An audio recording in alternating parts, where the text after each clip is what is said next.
So, What up? I'm curious to hear how Red Scare is like above and beyond stupid this week, or whatever you were saying. Just stupid lines. Nothing particularly interesting. Just like not like one thing you could really sum it up as. Okay. no, I mean there's just like some things like the one that stands out that I remember the most, but there was definitely other things. Was like, so they're talking about that Challengers movie, right?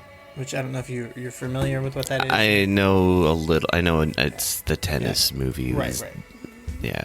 And there's a lot of just weird little. There's a lot of weird little. Oh, isn't the like the whole like it's transgressive because what she like she fucks these two guys who are like she does not friends or no or whatever. The trailer like is sort of trying to make it look that way. Yeah, and like teases it, but then I guess like there isn't actually a threesome, but it's supposed to be like they tease that they're gonna have a 2-man threesome, but she like leaves, so I think the two dudes just hook up anyways. Okay. Or whatever. Oh, that's E2 Mama Tambien. What a ripoff. But I haven't seen the movie, so I can't even say. But like, there's like little stuff where I'm just like, Jesus Christ! Like they just Anna really sprinkles in some like racist shit now. If you like know the dog whistles, you're like, that is like incredibly racist to just throw out randomly.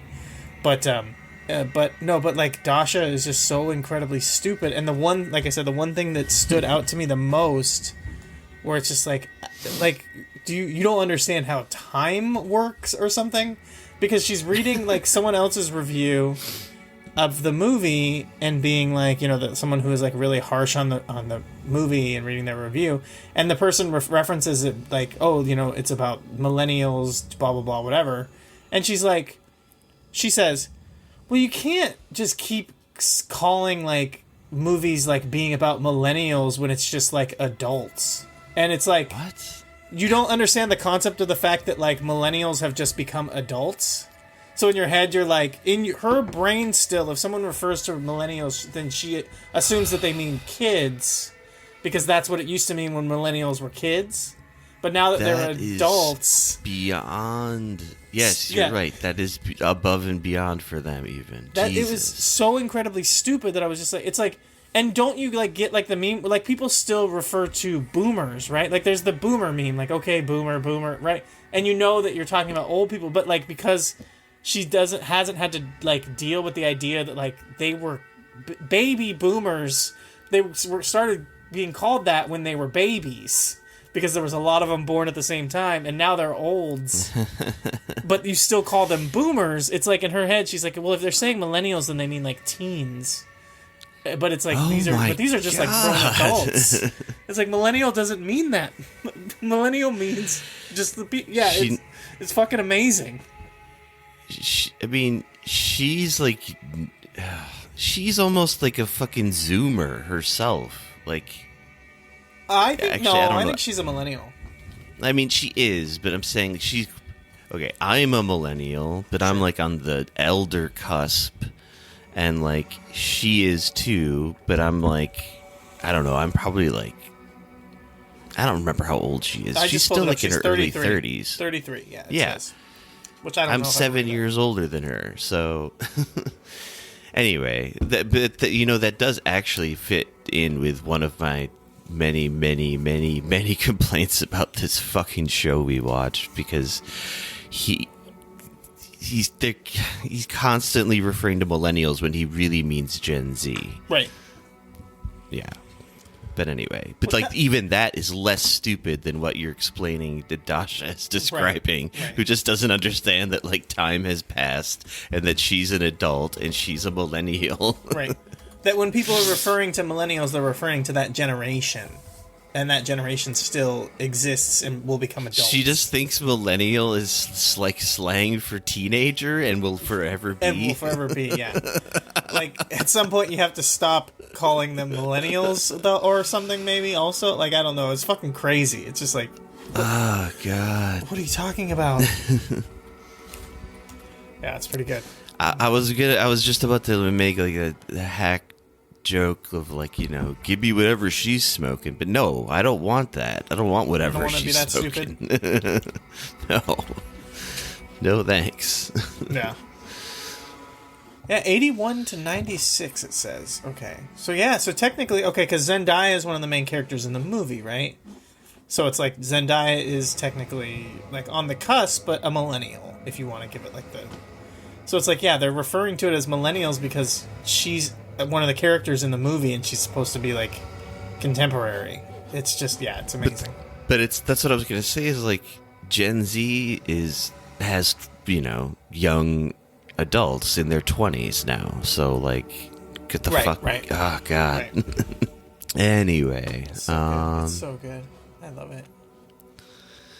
Yeah, that was the dumbest thing. There was some other really stupid shit that she was saying, but that was the one that was so dumb that I was just like, you don't have like a concept of object permanence or something, like you're not able to understand how like time changes things or something. Like, yeah, it's like, yeah, it was pretty good. It was a pretty good one. I mean, the whole thing really ties in some, yeah, like I said already, but like it ties in the sense of like that beats my already extremely low expectations for them. Right. Just like this fucking show beat all of my very low expectations for how bad it was going to be. Dude, this show is crazy. This show is fucking wild. And like the reviews are crazy too. Like, even the people who are harsh on it, like, I'm just like... Even the people who are like, it sucks, like, saying... Anyway, we should probably just start the show.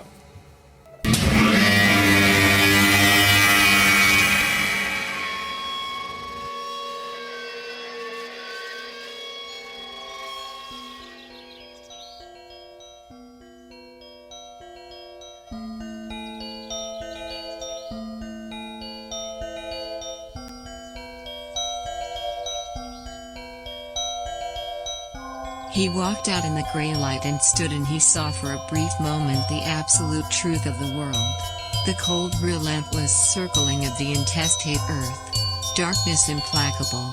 The blind dogs of the sun in their running. The crushing black vacuum of the universe. And somewhere 200 animals trembling like ground foxes in their cover. Borrowed time and borrowed world and borrowed eyes with which to sorrow it.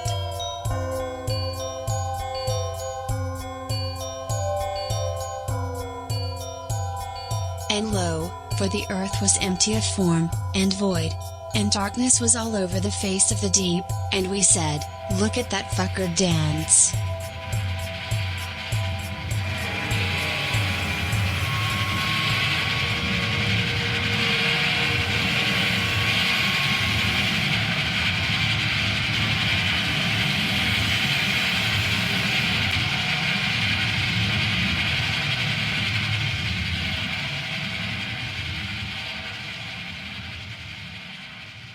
Welcome to the Death of the Universe, the podcast that respects wood, which, much like facts, cares not for our feelings. It is Saturday morning, June 1st, KST 10:49 in the AM, year of our Lord, 2024. The sound you hear now are the sounds of Josh, me, and the sounds you're just about to hear are those of Timothy. The Force is female, Buckner. What's up, Tim? Oh, not much. Just happy to be back on the only podcast that say, wouldn't it be cool if she was Nellie Packin' Bowles? How you doing tonight, Josh? I'm good. You're happy to be back. They get me because I have to think about them. Did you see any of the just the one clip that's going around of Seinfeld getting interviewed by Nellie Bowles, or I guess it's Nellie Bowles' wife, right? Barry Weiss. I did definitely see that clip, and I had something to say about it, but now I can't remember what I wrote. That guy's fucking terrible. I just went off about how much I hate Seinfeld and how he has no inner life or inner monologue. I wrote that he doesn't have a soul. He's just a series of pulleys and levers operated by animated cereal mascots. Yeah. That was my take. And it was most, probably the worst fake attempt at being emotional I've ever seen in my life. And I've probably seen a lot of those in my day. Nice. Yeah, Seinfeld being like... Yeah, that's what... Okay, I'm remembering exactly what I had to say about it. I was like, you can't even... Like, you were an actor for fucking... You poorly acted, but still, you acted. You did a sort of bare minimum of acting. You know how to, like... Sure. Like, remember a line enough and say it to, like, in front of a camera. But you can't even muster a fucking, like, canned... like insincere line about like how important it was for you to go to Israel or whatever, like whatever Barry Weiss was like, you know, asking him the leading question about. He just like, you just see him like he brought it up. Oh, I didn't even. I just saw like starting from like where she's like, well, what was that about, or what was that like? And he's like, it was powerful. The most important thing that's happened to me my entire life, I think, along the lines of what he said. And then you could just see the look on his face. It wasn't one of like, oh, I'm about to break down and cry. It was like, oh, I literally don't know what else to say. So then he just starts to very poorly pretend like he's like, it's so emotional that he has no words. Right. It's, you know, like, I'll just say, and, you know, whatever, the wokes aren't going to like this one. Go ahead and cancel me for this one. But Barry Weiss and Seinfeld sitting down and talking about that, and Seinfeld saying that it was the most important thing that happened to his entire life, visiting Israel, and then when asked to elaborate, literally shutting down and showing no emotions, is really not helping the Jewish case for not being emotionless non-human demon creatures. I'm just gonna say it, you know. I mean, it doesn't help to be like, what did you love about Israel? Like, oh yeah, it's so good and it has stuff and it's fun and I like it. I like the things. And the Israel, it's a lot there. It's a lot there, and I am a human with normal emotions and feelings. That's for sure. Like, Jesus Christ, dude. I mean, the thing is like, yeah, he puts him like almost on worse footing than any stereotype, because like if you actually look at some of the more like disgusting footage, it's like people in religious garb or whatever, like all in a big circle doing their kind of like jumping dance as they wave signs that say we love, you know, dead brown babies and shit. I'm like barely exaggerating by that, by the way. Like the oh no, you're not at all. Ben Gvir or whatever, way up in the government, like you know, there's footage of him doing that where there are literal signs with, you know, the picture of a child that was killed in a fucking massacre, and they're just having a great time lifting each other up on chairs and shit. But anyway, we're actually not going to talk about any of that shit today. Not anymore. Did you know that there's two other Barry Weiss, normal spelling Barry Weiss, that are like famous? Did you know this? I did not know that. Barry Weiss, American music executive, co-founder of Jive Records. You know that. And Barry Weiss was the millionaire, weird looking. He's probably not. Yeah, I think he was a millionaire, weird looking dude from Storage Wars. Both Barry Weiss. I didn't know that. Anyway, you know what I just made the connection of that I can't believe I never thought of, because I know enough German to know this off the top of my head, is that Weiss, the same spelling, is white in German, so that's Barry White. You know, Barry White. The sweet baritoned, sexy ass singer. It's pretty good. But anyway, no, we're here to talk about someone with the opposite Barry White, if you will, Adam Corolla, with his nasally toned, annoying ass voice. It's funny that he tries to put up like a gruff voice for this character. That's why I didn't really notice. I didn't even realize it was him doing the main character at first. But we're talking about this new hit show, question mark? Yes. On the Daily Wire Plus, because everybody's got a paid streaming service now, apparently, including the Daily Wire. I will proudly say that I personally did not pay any money to watch this bullshit. No. Fuck you, Daily and Wire. You know, as weird as it, like, it kind of tried to trick you because it was like, oh, you don't have to have an account, you just have to sign up to watch, but it was only the first episode. Yeah. But I did find out, like, on the Roku, it doesn't even really ask you to sign in. You can just watch it on Roku without signing in or doing any That sucks. account. I gave them my email address for no reason then. Yeah, I know. But yeah, we did get it from somewhere else. So shout out to the one YouTube person that I saw reviewing the show, admitting to subscribing to the fucking thing for this when I just pirated it and posted it on somewhere. If anyone's interested in watching it, just message me in the Discord, and I will solicit illegal entertainment to you. Yeah, see how you feel after you hear our take on the first 4 available episodes of this new animated show called Mr. Birchum. It's let's see, summarized here as on the Daily Wire as no nonsense teacher Mr. Birchum navigates Teddy Roosevelt Junior High School along with his family, partnering with his friend Birchum. They're even bad at fucking summarizing their bullshit shows. Yes. Partnering with his friend, Mr. Birchum faces off against Carponzi, a fanatical social justice warrior who advocates for change. That fucking just screams of being like a first draft that no one overlooked. Because, yeah, the thing where you just say partnering with his friend, Yeah. that's just leave that hanging there.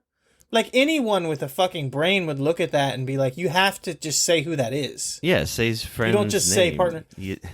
Or you just say partnering with his friends and family, and and you say plural, not fucking just his friend. He partners with his friend. That's not important right now, though. Moving on.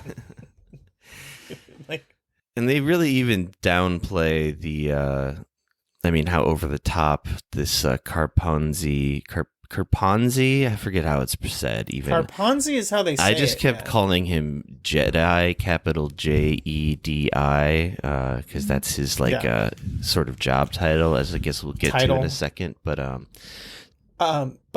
quick background on the Birchum character as a Corolla head, as a longtime Corolla fan.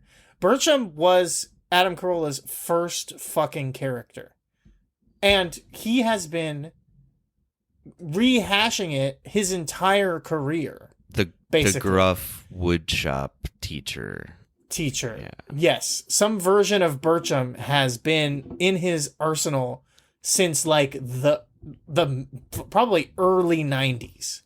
And like, it's just crazy that like he's adapted it. And I definitely want to talk about that because it is very interesting to think about in the context of the show and in the context of being on the Daily Wire. But the idea that he's like such a fucking hack, and like he really is, it's sad to even be like you were ever a fan of his, because even I was like, when I would listen to him, it's like, okay, he repeats the same rants over and over and over again and has been doing it for decades, is like where it got to the point where I was just completely done. It was like his best format was Loveline, because you got new people calling in, you got famous celebrity guests, and that was always something to keep him fresh. But when it's just like a podcast and it's just him talking or anything else, it's like he just goes to the well with the same things over and over again. And as he's gotten older, it's just worse. But yeah, the Birchum character was the first character he ever came up with.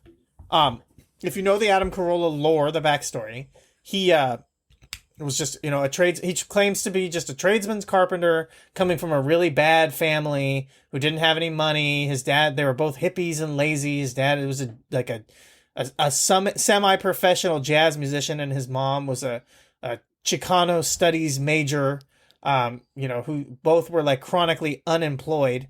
And but the thing that he leaves out is that he had like an across the street neighbor. So keep in mind this, like growing up in West Hollywood, across the street neighbor who was a pretty well-to-do film producer, big shot, had some connections in the media world. But who took him under his wing and was kind of his what's like, what do you call the person who's above the protege? Like I can't even think of the word. Anyways, mentor is all I can think of at the moment. Yeah, I guess basically, yeah, someone who took him under his wing as his mentor and introduced him to people, and that's how he kind of got his break. Was Jimmy Kimmel, who salt of the earth, actual kind of is that guy, busted his hump, got himself on the radio from actually nothing. And the funny thing is, you don't hear Jimmy tell the story of rags to riches and having such a bad upbringing.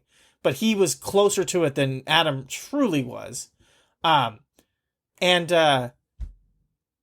Jimmy was going to do like a celebrity boxing thing on K-Rock radio, right? So he gets connected to Adam because Adam was a boxer. I think I don't know, Golden Glove, whatever. And it was like, okay, there's this guy. He's got some comedic chops, blah, blah, blah. And he knows about boxing. He'll play up as your trainer. And that was what got Adam on the radio. And Jimmy told him, make up a character and then we'll get you on the radio more. And that's where he made up Birchum to be the character that got him on Loveline as a recurring guest, doing the Birchum thing as just like a recurring funny segment. And then eventually he becomes the co-host of Loveline. And then from there, people kind of know the history, right? But it is very funny that the first thing he ever came up with was Birchum. And he's continuing to try to do it for his entire career because he can't just come up with anything else.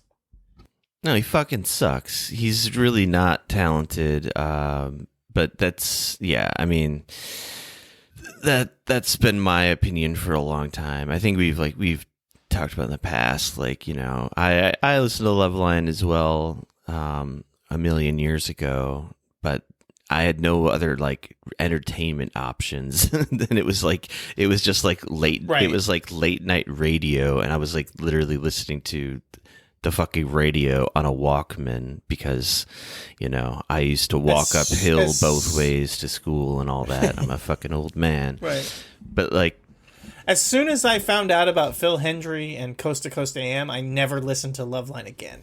It was a fairly short-lived period of time that I listened to it regularly. But I mean, I think even back then I found Corolla kind of annoying. But I guess if I'm really honest with myself, I must have thought he was kind of funny back then to some degree. But like I remember like by the time like the Man Show came out, being like, fuck this shit. I was too much of a media snob by then to cotton to any of that shit. But I don't think I was taking any sort of even stance of like, oh, this is like demeaning towards women. It was more just like, this is not funny at all.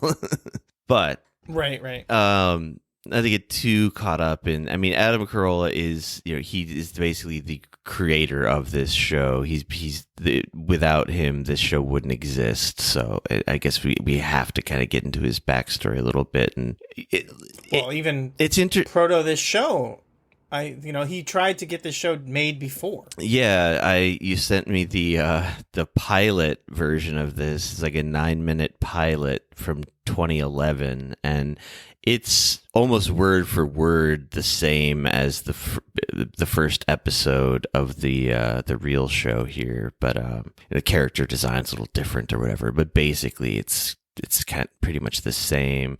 The only thing I'll say it's similar. There is an interesting detail because I think it's still his second wife, but it's like it's a second wife. But this one, it seems like the wife is a little bit sweeter, which I find interesting because I was going to talk about kind of expectations when you think about Adam just recently went through a pretty shitty divorce, and the idea like how is he going to act about the wife on the show, Yeah, that maps onto his stupid life's reality. But the one thing I noticed that was different was that the sign gag they try to do, and we'll talk about it in a second here, what they do in the real show. But in the pilot, the junior high school, it's the sign says, I'm looking at it right now. It's like the first shot.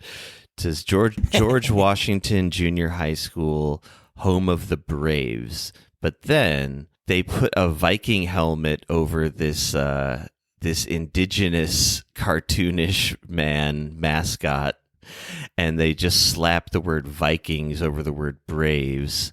And then they add, as like an extended little part of the sign to George Washington, they put Carver after Washington. So it's like, hey, it's about a black guy now, and they're the Vikings, Right. not the Braves. Ha ha, PC culture run amok, right? Am I right? Yeah, which is what they used to call it back then. Yeah. 2011 is probably late for PC culture, but yeah.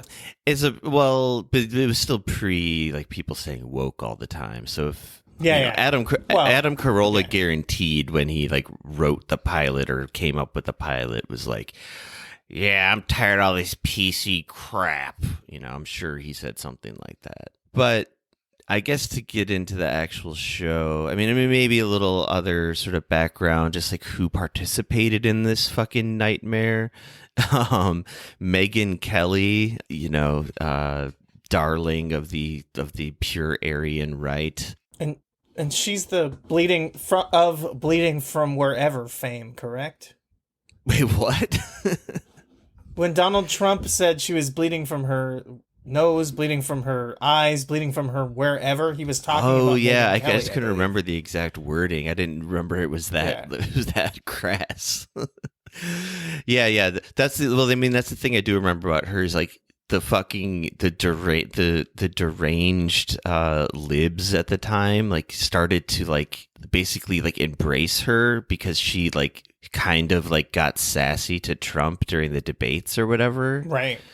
Like that's how low the fucking bar was back then. It still is now. Like basically anyone who sasses at Trump, it's like, okay, you're on our team now, kind of. It's like, and then right. Like 10 seconds later, she's still like, right. I don't know, whatever. She got fired from Fox, I think, and she just has her own, like, probably internet show or something. I don't even know. I just see, like, right. I see, like, clips of her online, basically, being a total fucking... And her politics are the same, if not worse, than they were before. Yeah, being a total fucking... But, like, they cashed in. Because she had that movie, too. That Bombshell movie. That was, like, totally, like, resistance lib. Like, that was coded resistance lib, Oh, yeah, totally. Yeah. I mean, that wasn't... I mean, it was her name, obviously. Like, it was Charlize Theron played her in that movie. But, right. But it's like, you don't think she got paid out for that? Because it's a movie based on her real life. Oh, yeah, So probably. Yeah. But yeah, that was all a part of the, the resistance lib embrace of her. But anyway, she does the voice of the Birchum character's wife. Did you get the reason why? Did you hear why she got the role? No. Okay, so I don't know where I got this from, but it was somewhere, and it's out there. It's not, like, hidden. Adam Corolla admitted to saying he had a crush on Megyn Kelly. Of course he did. And he wanted her to be his wife in whatever way possible, even if it was just on the show. So that is why she got the role. And it's funny because then the person who mentioned that, like, took a dig at her saying that her voice acting was bad in the show. And I'm like, not worse than anybody else's. It's weird to, like, dig on her specifically. If there's anything about this show that you could say is just fine, it's like at the level of just fine. It's the voice acting. Maybe with the exception of Adam Corolla, who is also very bad at everything. There was some time. Yeah, there's some times where his fucking line delivery is so stilted and weird that it takes a joke that might have been like a 3 and turns it into a complete 0. A -7. Yeah.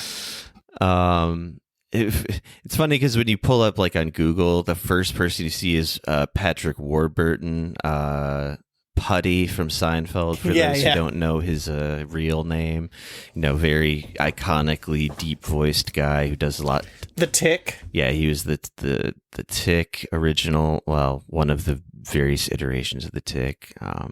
Anyway, you know him or you don't, but he's barely in it. He just plays this like kind of minor character. But anyway, we'll get to that. Brett Cooper, who is like a Daily Wire personality, who I noted as I almost said Ben Stiller.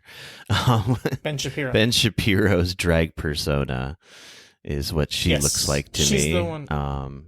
We've talked. I brought her up before because I've talked about that there was like a meme, and also just you can tell by looking at her that people have said like she looks like she could, like she's just Ben Shapiro's little sister or something, and that's why she's even working for his company and all that. But like she's not actually related to him because everyone knows what his real sister looks like, which is not like her.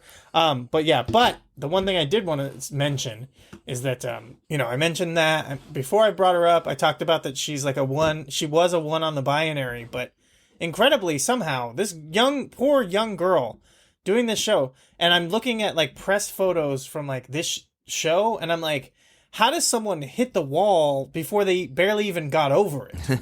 Like she's fucking, I don't know how, but she was like, it's crazy to think that like I first saw her like a year ago at the most, 2 years ago, and it was like, oh, she's like cute, whatever, and then like instantly she's just like, how did you look fucking like how did you age 15 years in like 6 months? You look terrible. She looks so bad now, but it's like, I guess it's probably because she got into this fucking Daily Wire grift, and then she's like, they don't take me seriously because I look young and whatever, so she's probably doing really bad makeup to try to make her look older, and it's just not, it's making her look really bad.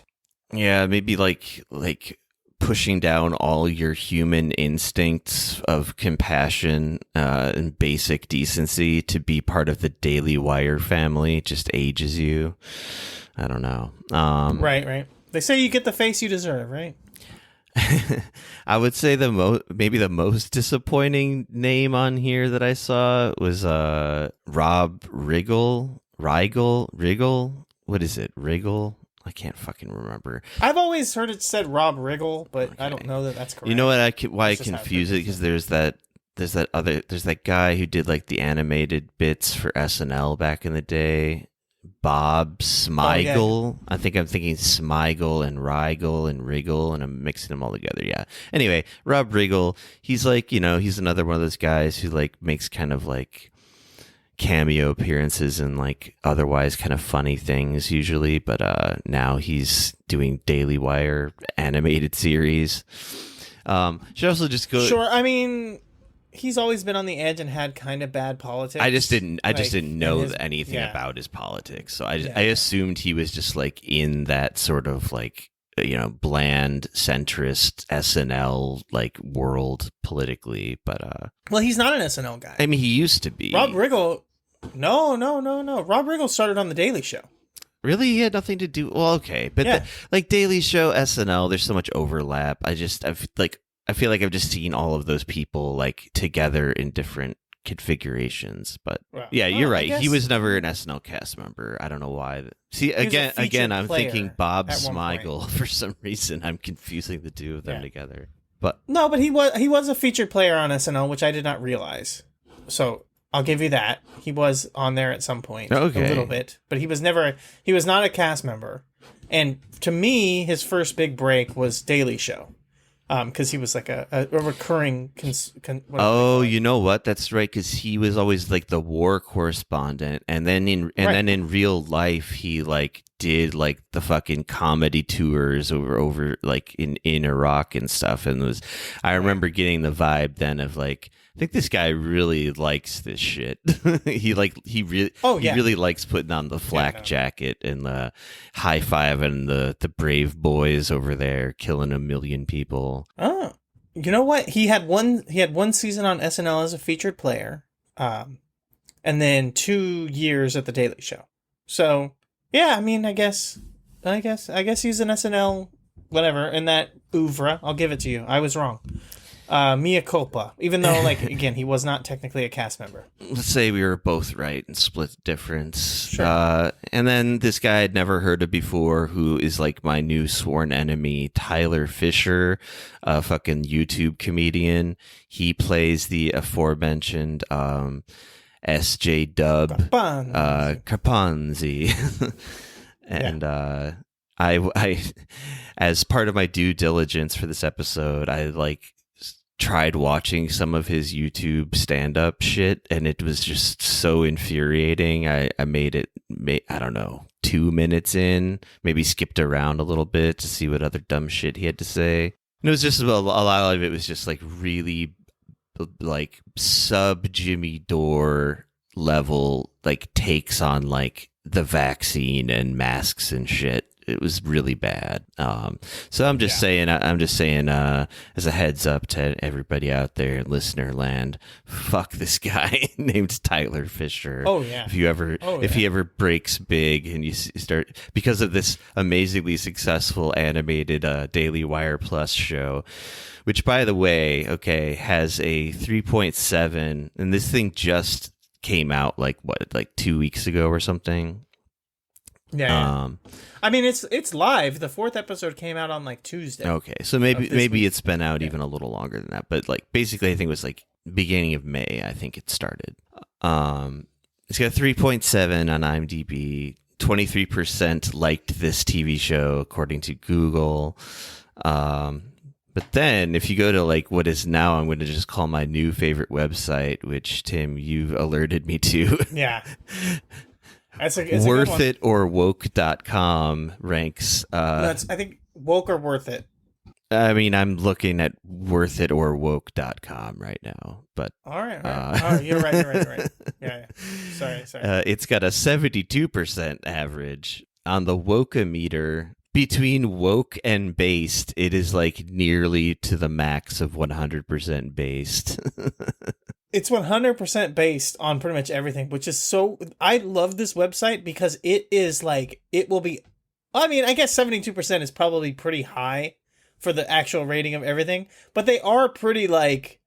at least somewhat more fair, at least that they critique it and be like, it's not really like a great show, but it is based. Like, it is definitely not woke. Like, and I love that they stick to the gimmick. They're like, it's not really like it's not like a great show or nothing, but it's very based. And that's like the best part about this website. Yeah, you're right. Like on their various other criteria, story and plot, it's got a 69%. Visual cinematography, 65. Performance, 65. Direction, 74. But yeah, it is 100% based. What does 74% in direction mean for this show? Like, I don't even understand why that rating it's higher than the other ones, but like, even still, why? Yeah, I have a feeling that the brain trust over at Worth It or Woke might not be like putting a lot of care into their rating system, but that's just my guess. Oh, they in their review here, which I didn't really read at all until just now. I just saw something. They talk about the guy that I was just talking mad shit about, whatever his name is, Fisher. Tyler Fisher, and they say Fisher, who I'm almost ashamed to say didn't appear on my radar until I reviewed another Daily Wire original, Lady Ballers, is a superstar waiting in the wings. His pitch-perfect delivery of the archetypical man, bun-wearing gender catchphrase libs of TikTok horror show of an educator is the very definition of side-splitting. And his is hands down the best performance on the show. Wow, that's high praise for low bullshit. What the hell, woke or worth it? There's reviews that I can't see if I'm not a member. I need to know if the new J-Lo movie is woke or not, and I have to fucking sign in to find out. I am definitely going to look up other movies on this website after this, but suppose we should just maybe get into what happens in some of this ridiculous fucking show, which we watched the first 4 episodes of. Number 1, this is like shamelessly a Family Guy clone, or attempting to be, like, especially in the way that they use cutaways, and they like. Here's the thing. I have kind of actively hated Family Guy for a long time. And I mean, I stopped watching it like even longer ago, probably like, God, I don't even know how long ago, like 20 years ago. I I mean, I think I liked Sure, it sure, enough. yeah. I liked it enough. Like if I, it was like it's a total stereotype thing, but it's just like, oh, if it's something to watch while stoned, like in high school. Ha, look at those cutaways or whatever. But I remember very quickly losing my patience with Family Guy, and more due diligence after I finished watching these 4 episodes yesterday, which took me like several hours to get through, even though they're only like 20 something minutes each. I was like, I'm gonna just pick some random like latter era Family Guy episodes and try to watch them, and I got through like 1.5 of them just to see, like, by comparison, like does this horrible show make Family Guy somehow look even better? I didn't laugh once at Family Guy, but it was still like light years like less grating on the senses than this show. Although still, my God, pretty bad. Yeah, it was still groaning quite a bit. But anyway, first episode, Right. We're introduced to everybody here, and we see an exterior shot of Teddy Roosevelt Jr. High School. It says "Go Rough Riders," and the only sort of sign gag is that it says "a safe space." Get it? Isn't that funny? Isn't that funny, guys? Like that shit that I described about the 2011 pilot was like Right. 1,000 times more creative, even though it was horrible and cringy. Right. Like I remember just like I had it on pause because I wanted to see like, is there any funny little detail in this opening shot? And I was like, nope, that's it. A safe space being a slogan for the school. That's the joke. And then we see Mr. Birchum and his token black friend, Gage, doesn't matter. I mostly refer to him as TB or token black in my notes.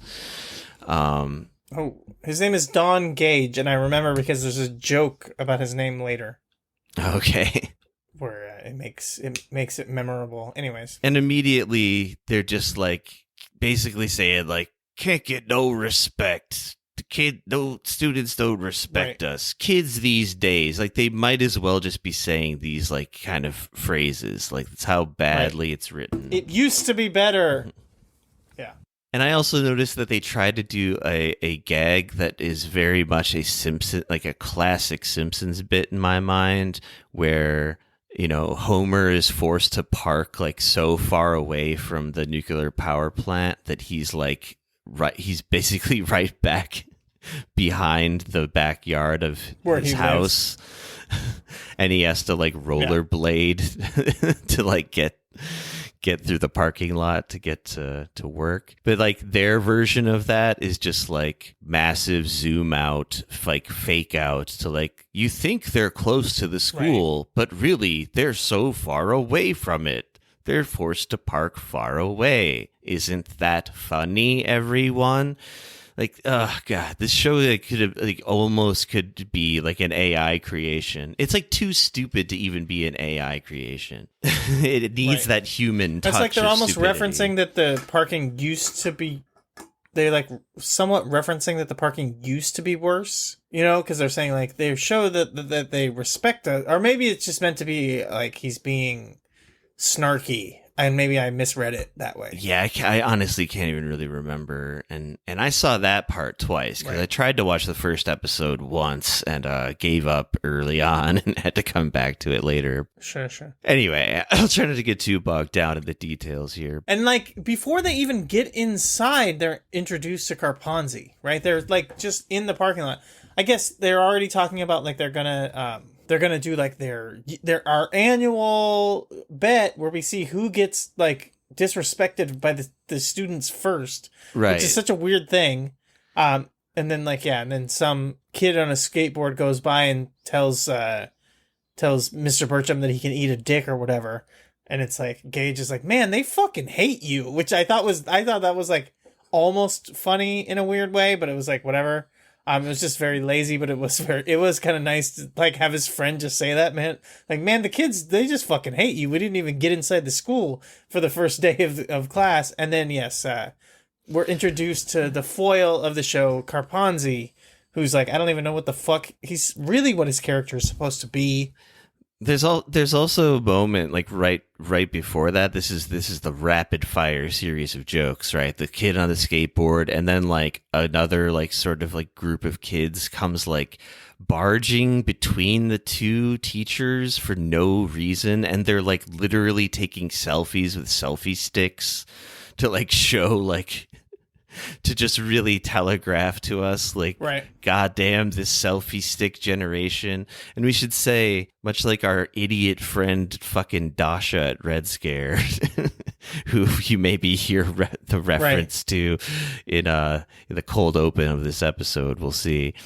Adam Corolla seems to think that like the kids that are in junior high right now are millennials because they're just constantly referring to millennial this, millennial that. It's like millennials with their TikToks and their selfie sticks, which it almost sounds like millennials would actually be his son. Yeah. Or and older. Like I said, like I'm a millennial. I'm 40 years old. This is a contemporary Carponzi show. would be a millennial. Yes, exactly. Even this Birchum guy doesn't seem like he's supposed to be much past like his like mid to late 40s, honestly. But anyway, which is a weird thing because I did see some review where they referenced the idea that he was still a Vietnam vet because the original Birchum was a Vietnam vet, but I don't necessarily know. They talk about him being a vet, but they didn't necessarily reference that it was Vietnam. I thought I was like the only way it makes sense that they are vets at all, which we'll get into in the second episode more, but like is if they were in like recent Desert Storm. Yeah. Well, no, I would say that's even too far back. I was thinking like 2002, 2003 Afghanistan or Iraq, and then like you know, the Bush years, the Bush Jr. years, because this is supposed to be happening in like 2024 or let's say 2020, just to be generous even. Like, sure. Anyway, the timeline's all off, and that's like the least of this fucking show's problem. But it is just so funny how often he's like, millennials, like literally. I'm not like it's not an exaggeration. Those are the lines. Right. He's just saying millennials with their selfie sticks and they don't say avocado toast, but they might as well. And maybe they did, and I just missed it. But I didn't actually. I think it was referenced. They should have had an ass eating joke too, but yeah. But this is an old script, like you said, from 2011. So right, the show tries to get like. It also, like the words I just kept coming to, of course, were just like you know, and in scare quotes, like edgy. Fuck, I can't remember what the other words I wrote were, but like they're trying to have like a sort of edgy, Family Guy-ish, like, you know, transgressive quality, but they even fail at that. Like there's really not much like sexual based humor or anything, and I guess that's because they're on Daily Wire, right? Like there's not even a lot of like swearing, if I'm remembering right. Am I remembering right? I don't know. But it has like the tenor, like then like the cadence of like, this is edgy, we're doing edgy shit here, get ready for another edgy cutaway, and then it's just like the most fucking half-assed milquetoast fucking attempt at like satire or something. But speaking of that, the first cutaway we get is, I don't even remember why they're like somehow talking about like horse. It was about the bet. It was about the bet, right? They're thinking about betting. And so like Birchum said, you're snake bit when it comes to betting, so he doubled the odds because he was like, I'm going to win because you're bad at betting. And then that's when they cut away. Right. And it's a cutaway to the two of them at the horse track. And it's like the black friend is shitty at betting. He's like, who'd you bet on? I bet on Sure Thing. I might be getting some of the details wrong on this. Doesn't matter. It's so unfunny. So far, you're nailing it. I wrote negative comedic quality to this. Like, this is less than 0 points of comedy. But it's like, I bet on sure thing. And then you hear gunshot, and then you see the jockey's eyes well up with tears. And I'm like, is the joke here that the jockey is like a big pussy for crying? Like, what is the joke? What the fuck is the joke here? Okay, so I will give them credit that I understand what the joke was more than you, because I actually remember it completely. It was the first one he says is, "Who did you bet on to win?" And he said, "Sure thing." And it's not that's not when they shoot. He says, "Sure thing," and then they show Sure thing is in like a medical bed, and they're like closing the curtains around it. Yeah. Like he's on life support and dying.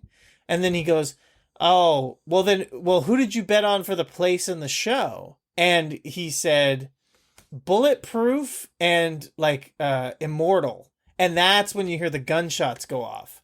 Because it's like Bulletproof, and then he gets shot. And Immortal, and he's dead.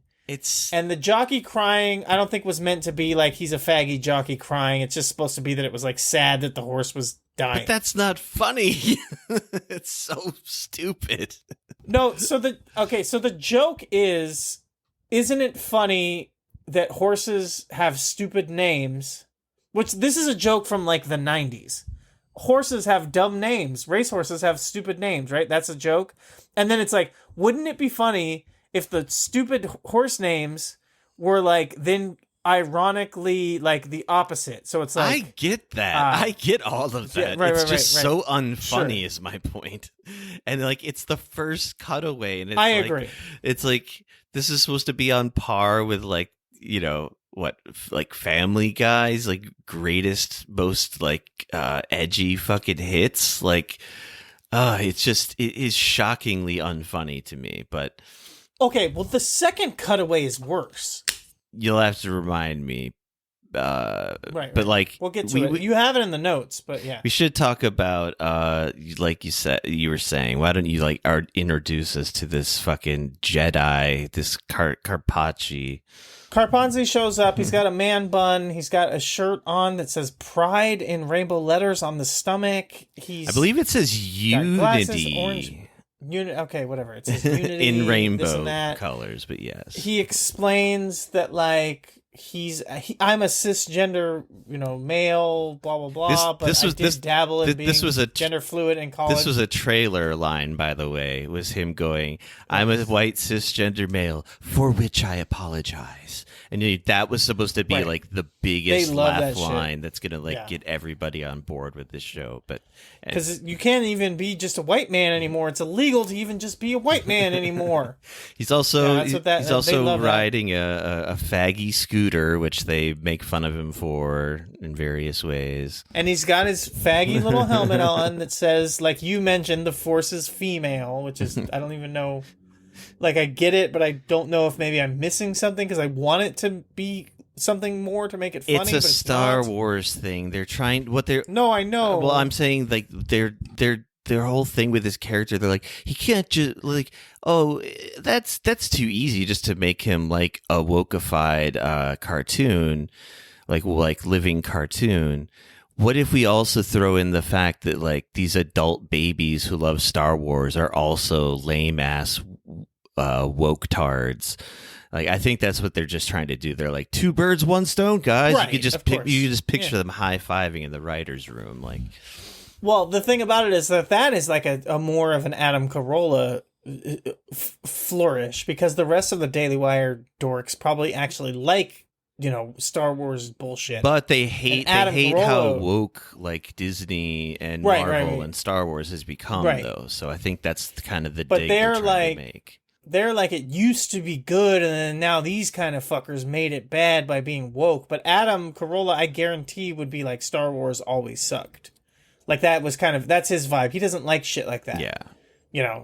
So that's kind of a little bit more, like I said, it's kind of a more of a textbook Adam Corolla flourish to be like, Star Wars stuff is lame to begin with. Either way, yeah, so Carpanzi shows up, he explains what he's there to do, which is like ruin everything. He asks for permission for a handshake, they tell him no, which it's just like, is it supposed to be funny? I don't know, I guess. It's It's not making me laugh, but I guess maybe it's supposed to be funny.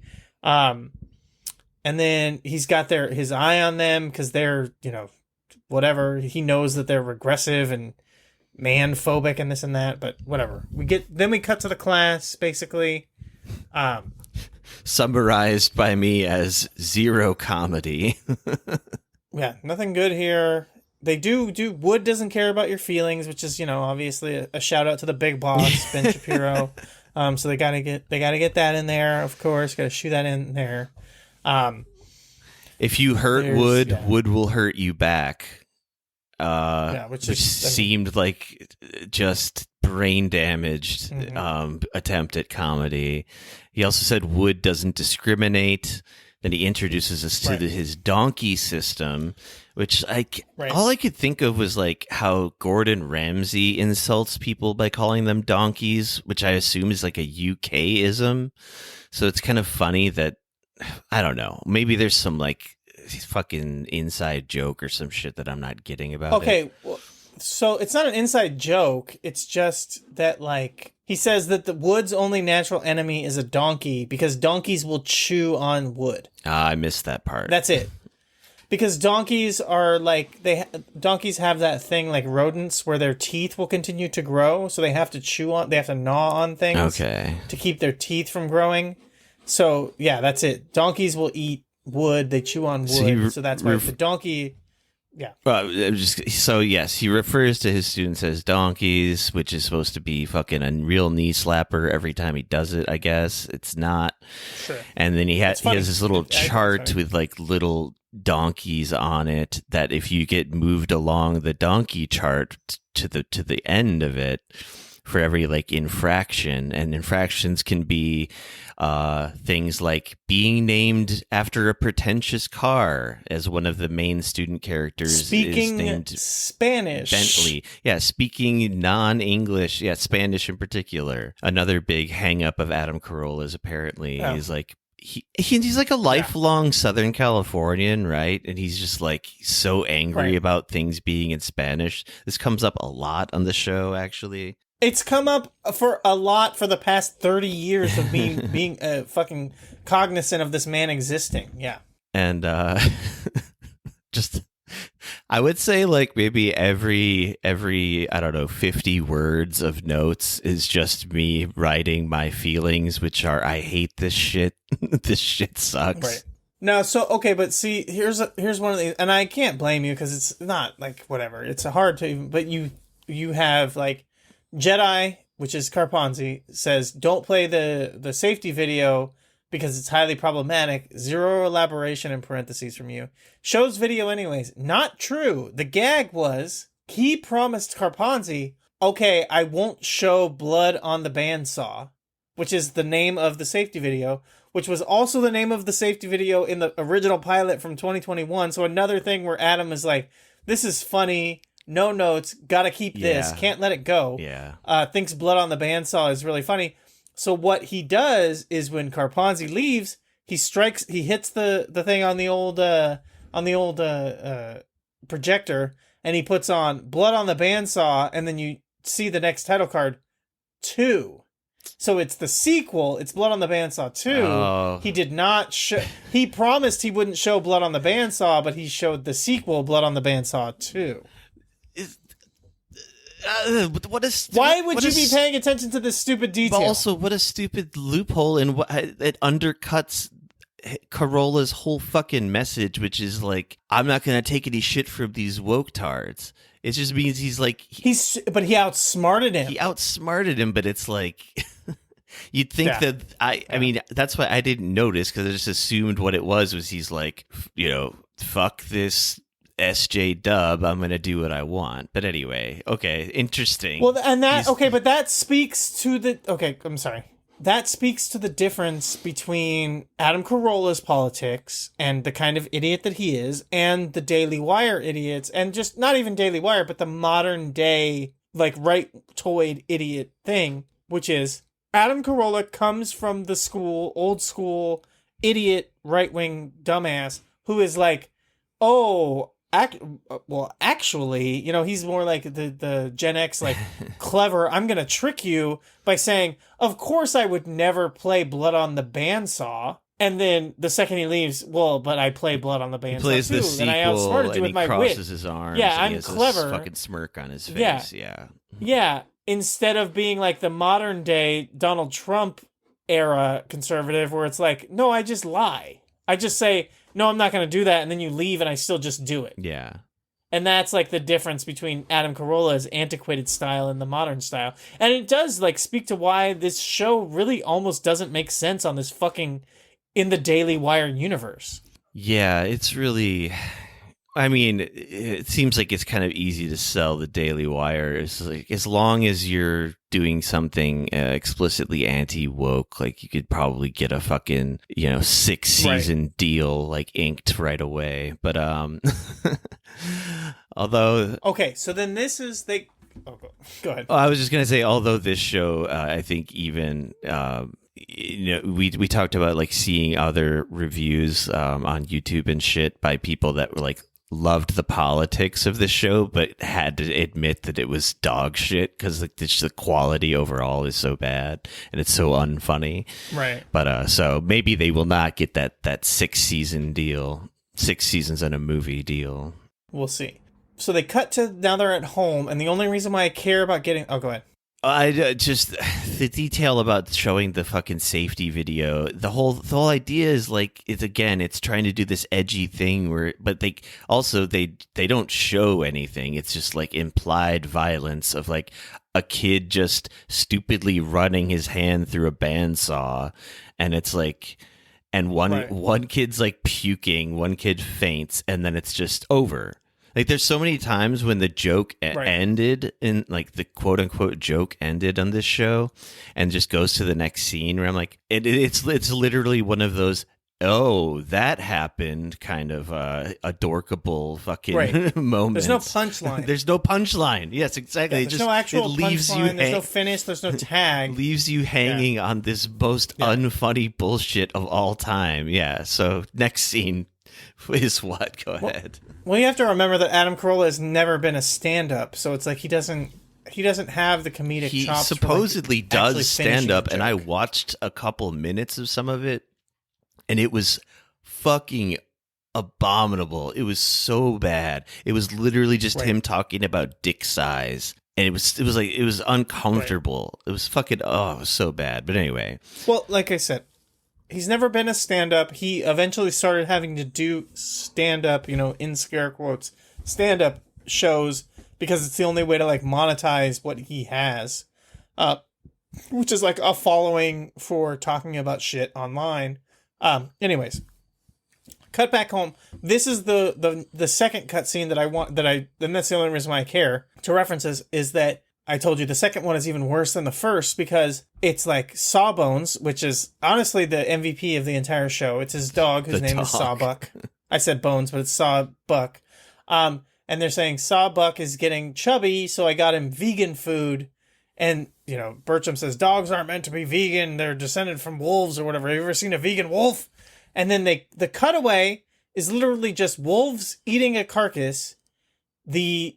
As you, I mean, you said this. I don't think you should be saying this word, but I can say it. Faggy vegan wolf, is off to the side, and he says, and all it is a cutaway to this happening, and the vegan wolf just going, "I'm a vegan," and then they eat him, and that's it. And it's like there's no joke there. There's nothing to this. Like, people made fun, and this is why you see the thing. It's like Adam Corolla was a Family Guy hater, even though I think he voiced death at one point on Family Guy.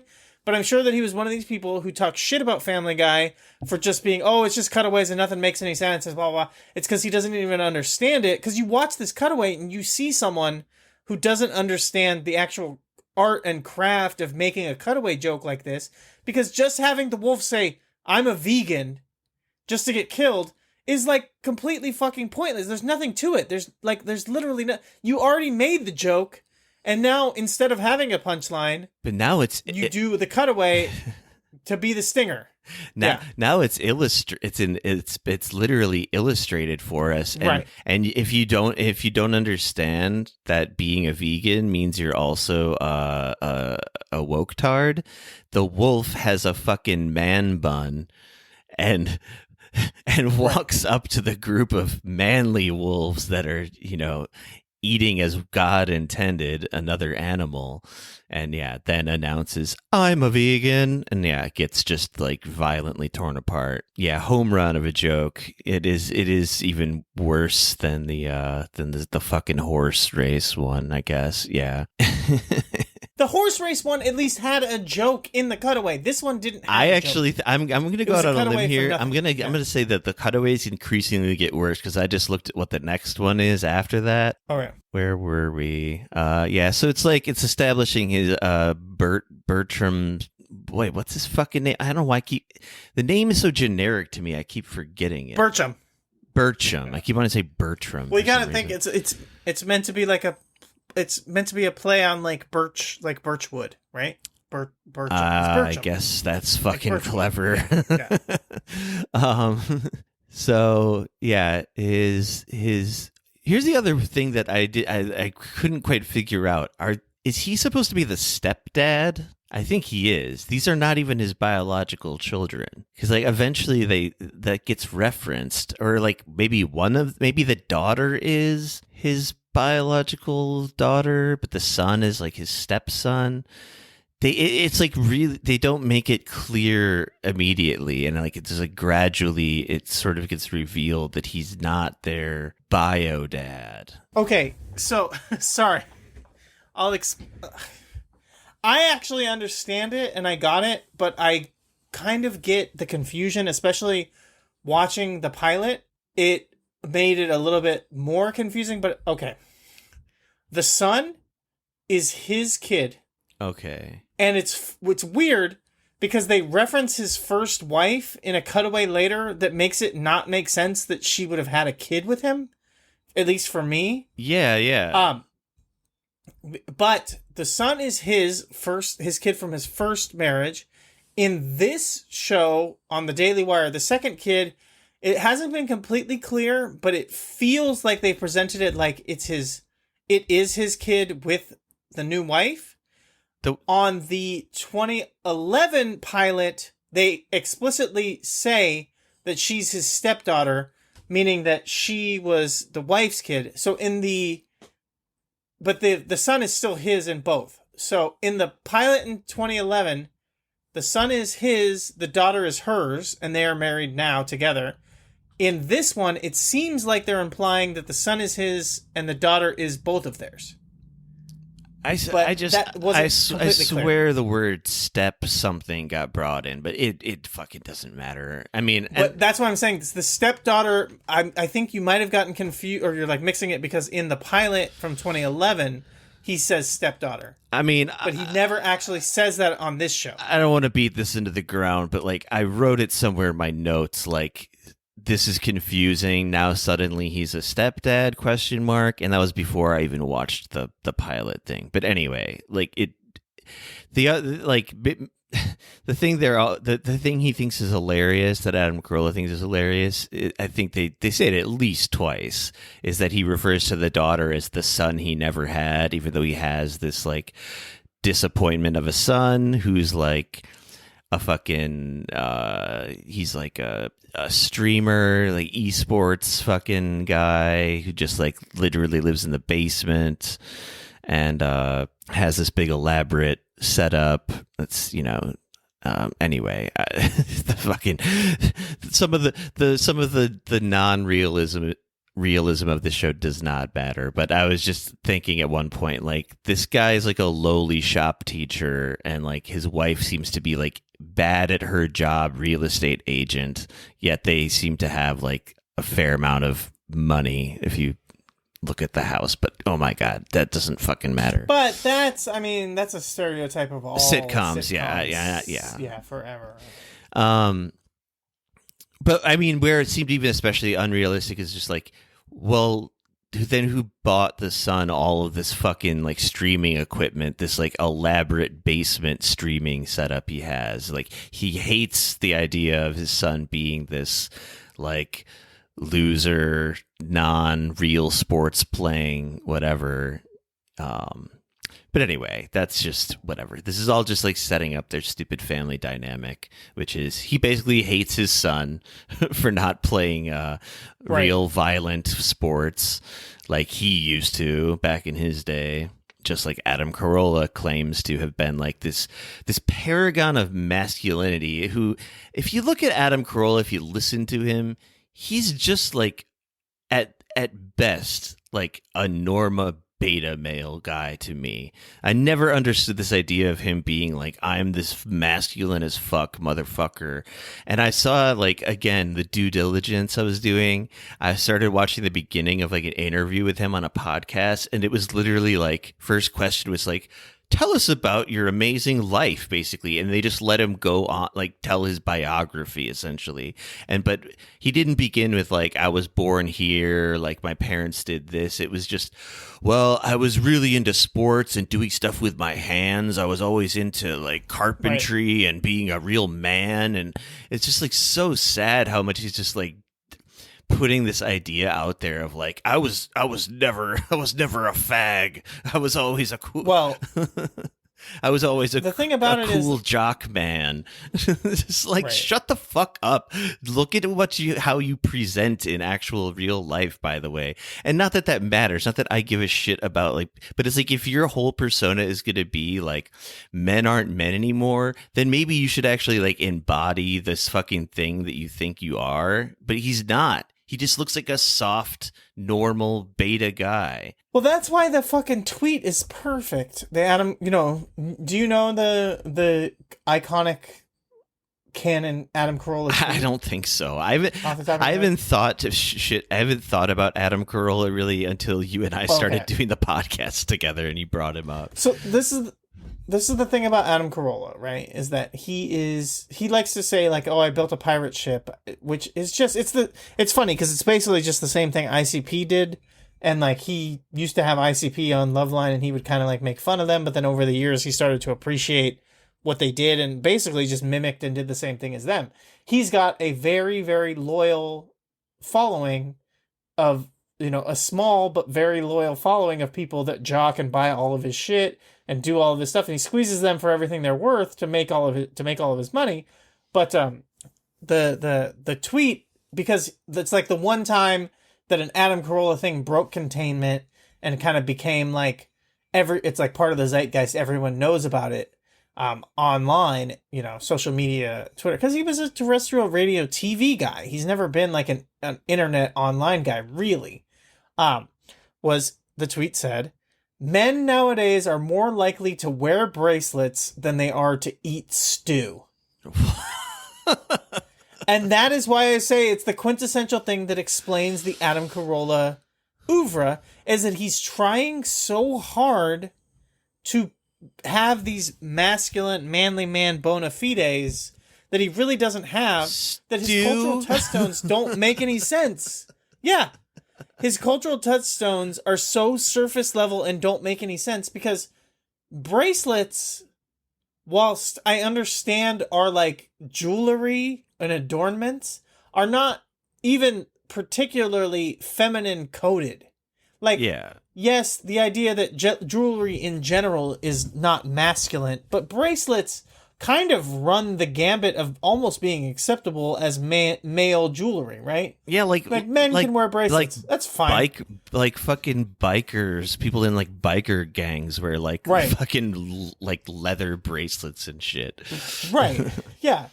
Like bracelets are not like a particularly a feminine, adornment. It's also like the divorced dad guy leather bracelet thing, and like Adam Corolla should be hopping on that bandwagon anytime now. Yeah, but rather than eat stew, as if stew is this masculine, manly man. What's so funny food. about that is that the first sound of that word, I just assumed you were about to say steak. And then you just threw me for such a loop to hear stew. Stew. Stu. And that's what I say. Because anyone that you see on TV in any way is not a masculine, manly man. They are, by definition, probably a theater fag. And that's why they became, even, it doesn't matter who they are. If they're in movies and television, if they're in entertainment, they are not actually a masculine, manly man, salt of the earth worker. They are, again, for lack of a better term, a theater fag actor who all they are doing is presenting a character based on it. And that's why it's so funny that, he's so committed to it. Because if he was good at any of that other stuff, he would have kept doing it because of how much he loves it. But he was not good at it. That's just a character. That is just a put on, that is a pastiche that he's created for himself. Yeah, when he was giving his little fucking autobiography and talking about, like, he made it sound like he did construction for like 15 years, but then he says, like, after he's describing doing construction for so long, quote unquote, he's like, but then by the time I was like 22, I was like, how am I going to do this for the rest of my life? I want to get into comedy. And it's like, 22, motherfucker? So you did like under the table fucking for cash, like quote unquote construction. And he literally described it as like, he was just like picking up trash basically at construction sites. I don't know. I don't know why I'm getting so like far deep into this now, but like it just started to like really irritate me because you're right. He basically he was shitty. He's an idiot. So he was, and like, I mean, okay, you can be smart and fail out of high school. Yes, if you just don't like school. But it sounds like he was just too stupid to finish school, and then like by necessity, like got a job on a construction site where he was just like the lowest of the totem pole, like kind of just like fetching people their tools. And then he did that for like 3 years, maybe max.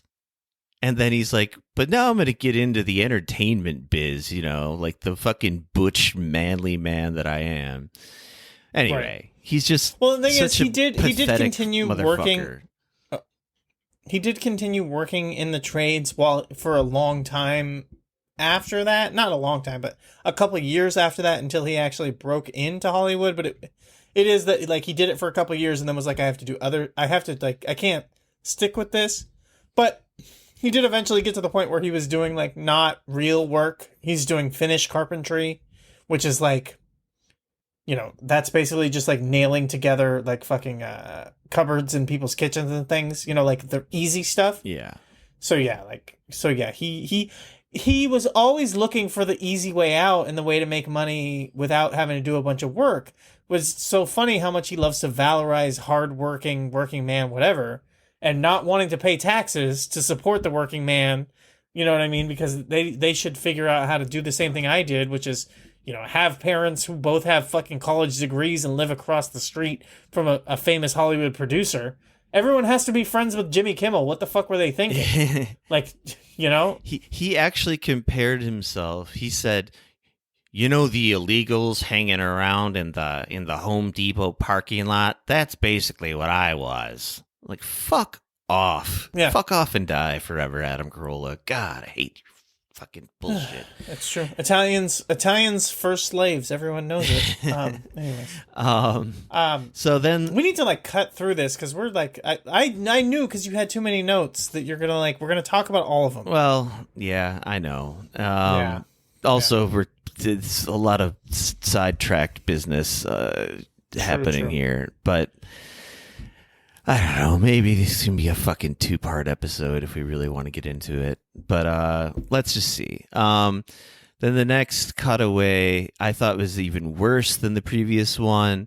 So they're talking about how the son is like a no good streamer, but the mom is like, but he's got like 50,000 followers or whatever, and she's kind of defending him.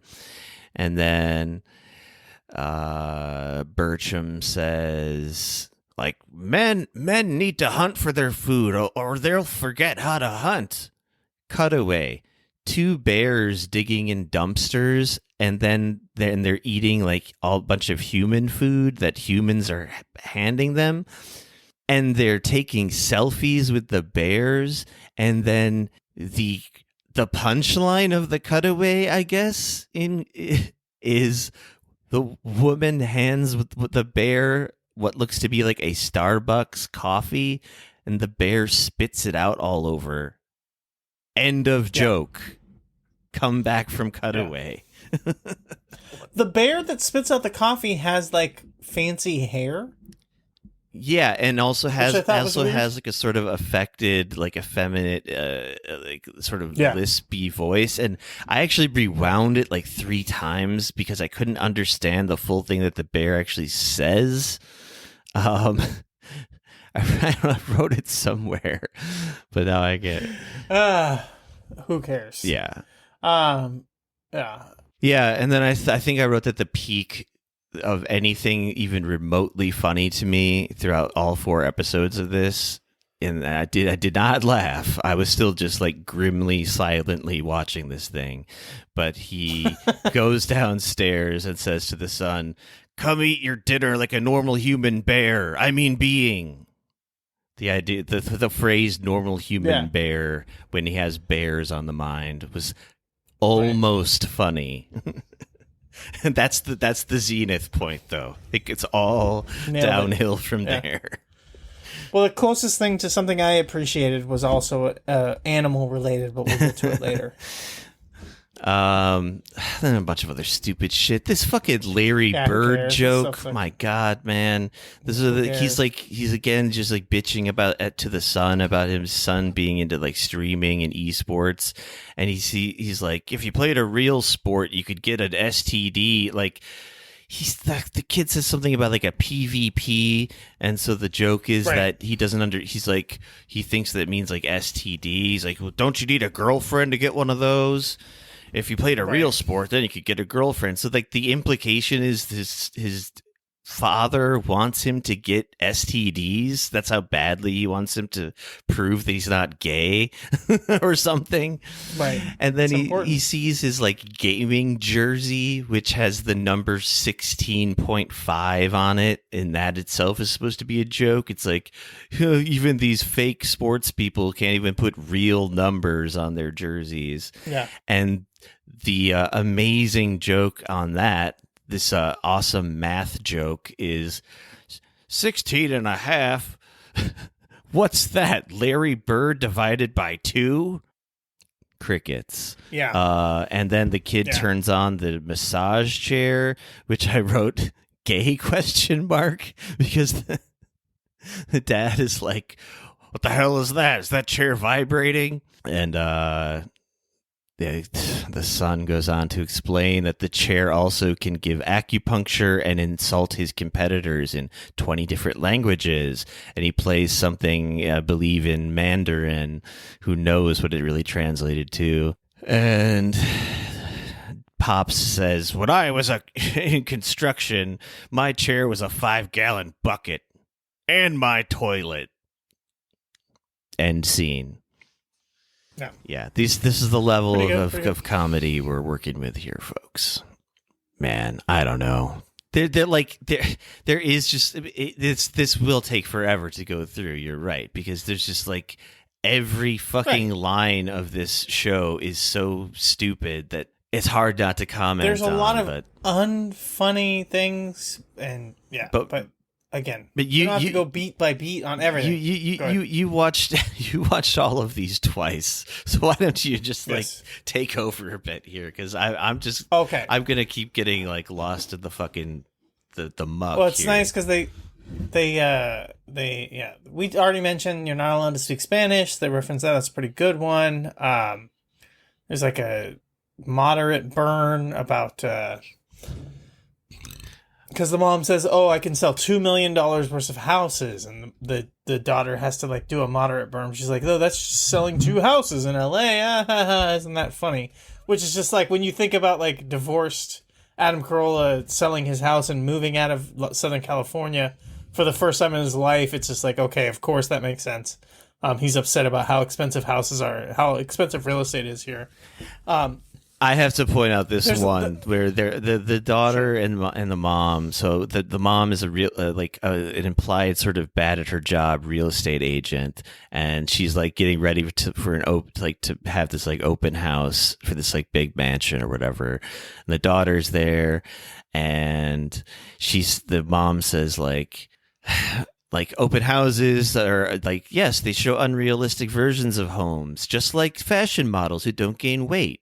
Or Android phones that never crash. And then the daughter chimes in without missing a beat. Or the Green New Deal. And then there's a literal electric guitar sound to punctuate the fucking joke, which happens many more times on this show. Because they're like, you don't know where the joke is? We'll signal it with this really sad electric guitar sound.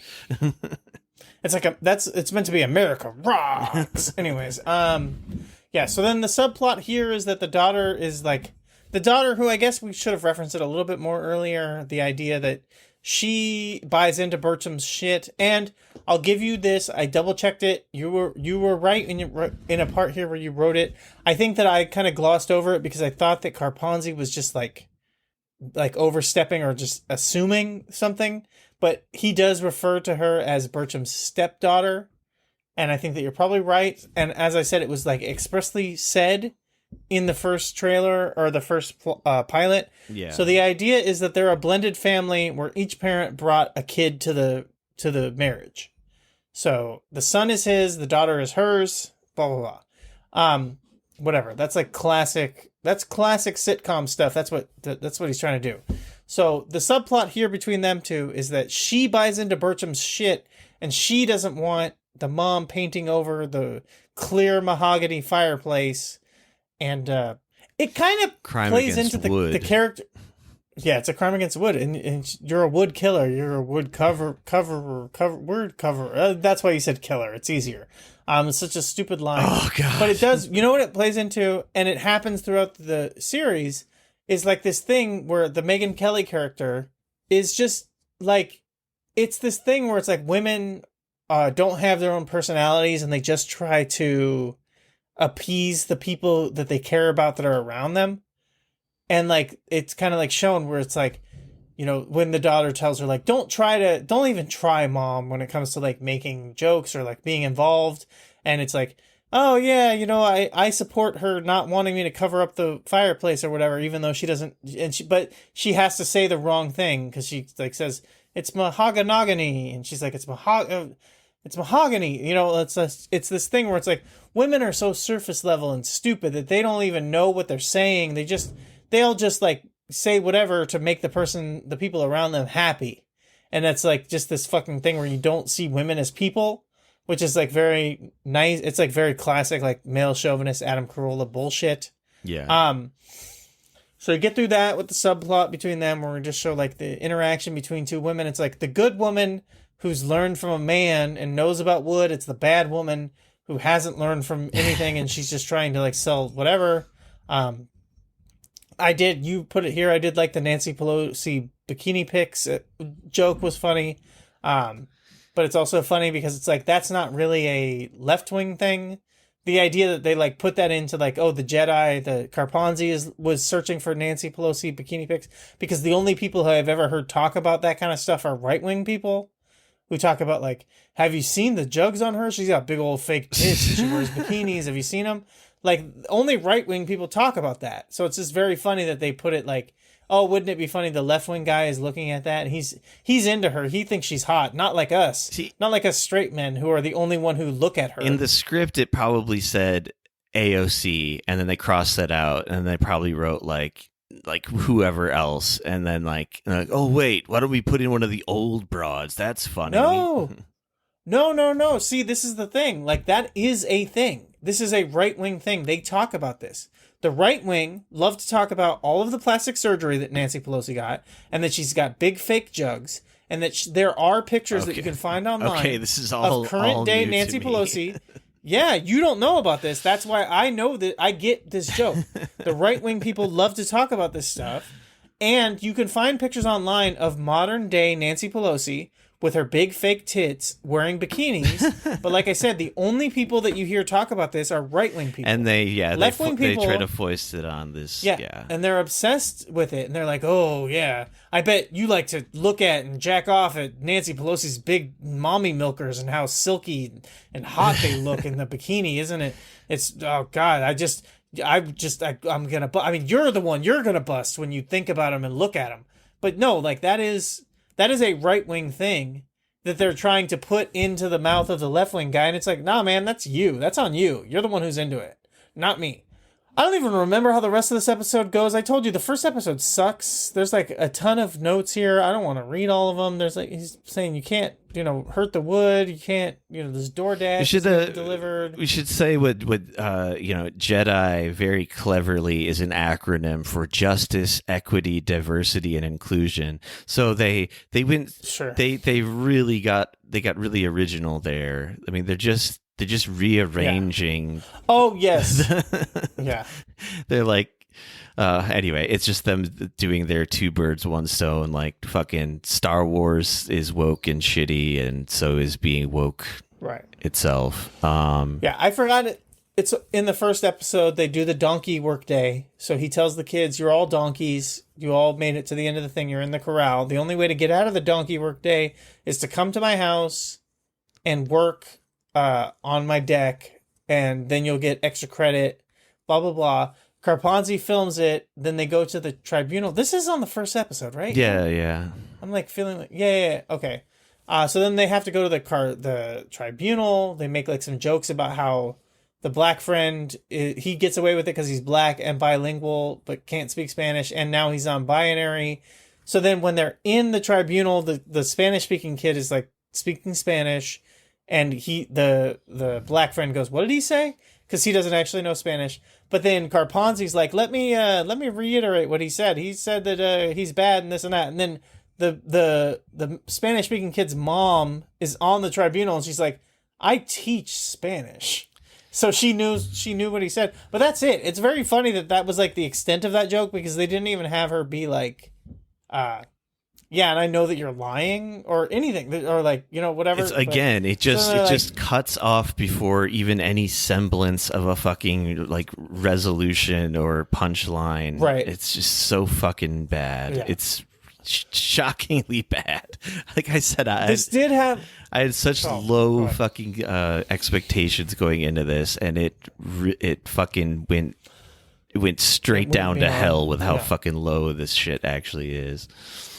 Because you did say "fuck this shit" as the episode note that you have here, which is pretty good. I did overlook that at one point they called him Richard Birchum, and he said I'll want the record to show that I'm a dick, and he does it like it's a weird pronunciation. It wasn't like he put emphasis on it, but he said it in a weird way to really emphasize the dick, and then the person was like, "Okay, dick," and then it's just like, "Oh, perfect," whatever. He gets off easy, even though he said I denounced my union membership in the beginning. At the end, they're like, you just got 3 days of paid vacation or whatever. And he's like, yeah, thanks to the union. So, Citizens United be damned. It's pretty good. And that's the end of the episode. Who cares? Second episode, Veterans Day. Do you want to take over, or can I open this up and just go off on my thing about this? Please, and then go ahead. We can talk about the episode as much as we want. Here's the thing. I talked about the history of the Birchum character, and that I've seen him existing for a long time throughout. And what makes it crazy is the way that it's adapted to the Daily Wire universe, where now we respect the troops and we love them and the sun shines out of their ass and they're great because everyone else doesn't treat them right. The only reason why Birchum was ever a Vietnam vet, which emphasized Vietnam, was to make jokes about him, to make him have Vietnam flashbacks, to make him do weird shit like have guns that he's hunting a fly flying around inside of his garage because he's in the middle of a crazy Vietnam flashback and is he's nuts, he's loony, and Birchum character was in between jobs regularly, getting fired and down on his luck and having a hard time, and relating to being a veteran and how he's fucking crazy and out of his mind. And then like that was like Adam Corolla when he was just mainstream edgy comedian, just part of Hollywood, whatever, a Hollywood Republican. But now on this show, where he's trying to be, on the Daily Wire, where they're rah and they love and support the troops, he has to try to like make the part of Birchum being a veteran as now being this valorous, good, important thing. So now it's like, oh, isn't it great? And he's stand up and he supports America, and it's so good that he served. And all the left-wing loonies, they don't support us the way that they should year round. They only do it this one day a year, which I question, because I was like, I don't even think you can get free shit for being a vet on Veterans Day anymore. I think that's something that was like from 15 to 20 years ago. Like, I don't ever really you have remember to like sign that up being a thing, but yeah. Right. You have to like sign up on an app and like have your military ID, and then maybe you can get like a couple special prizes. But at this point, you're not walking into Quiznos and being like, I'm a vet on Veterans Day, and they give you a free sandwich. It's just not real, right? So the way that he's like twisted, and it's just like, it's the Trumpification of the right wing, again, as I talked about, where like they don't really care that it's very easily searchable to find old Crank Anchor videos of the Mr. Birchum character making a mockery of the idea that he was a vet, to now the Mr. Birchum character, it's like, it's proud that he's a vet. Like, it's very funny to me that you can do that with the same character. It's just like, give the character a different name, man. Like, drop all the baggage. He could have done that, but he didn't, because he's too like bankrupt to even change the name.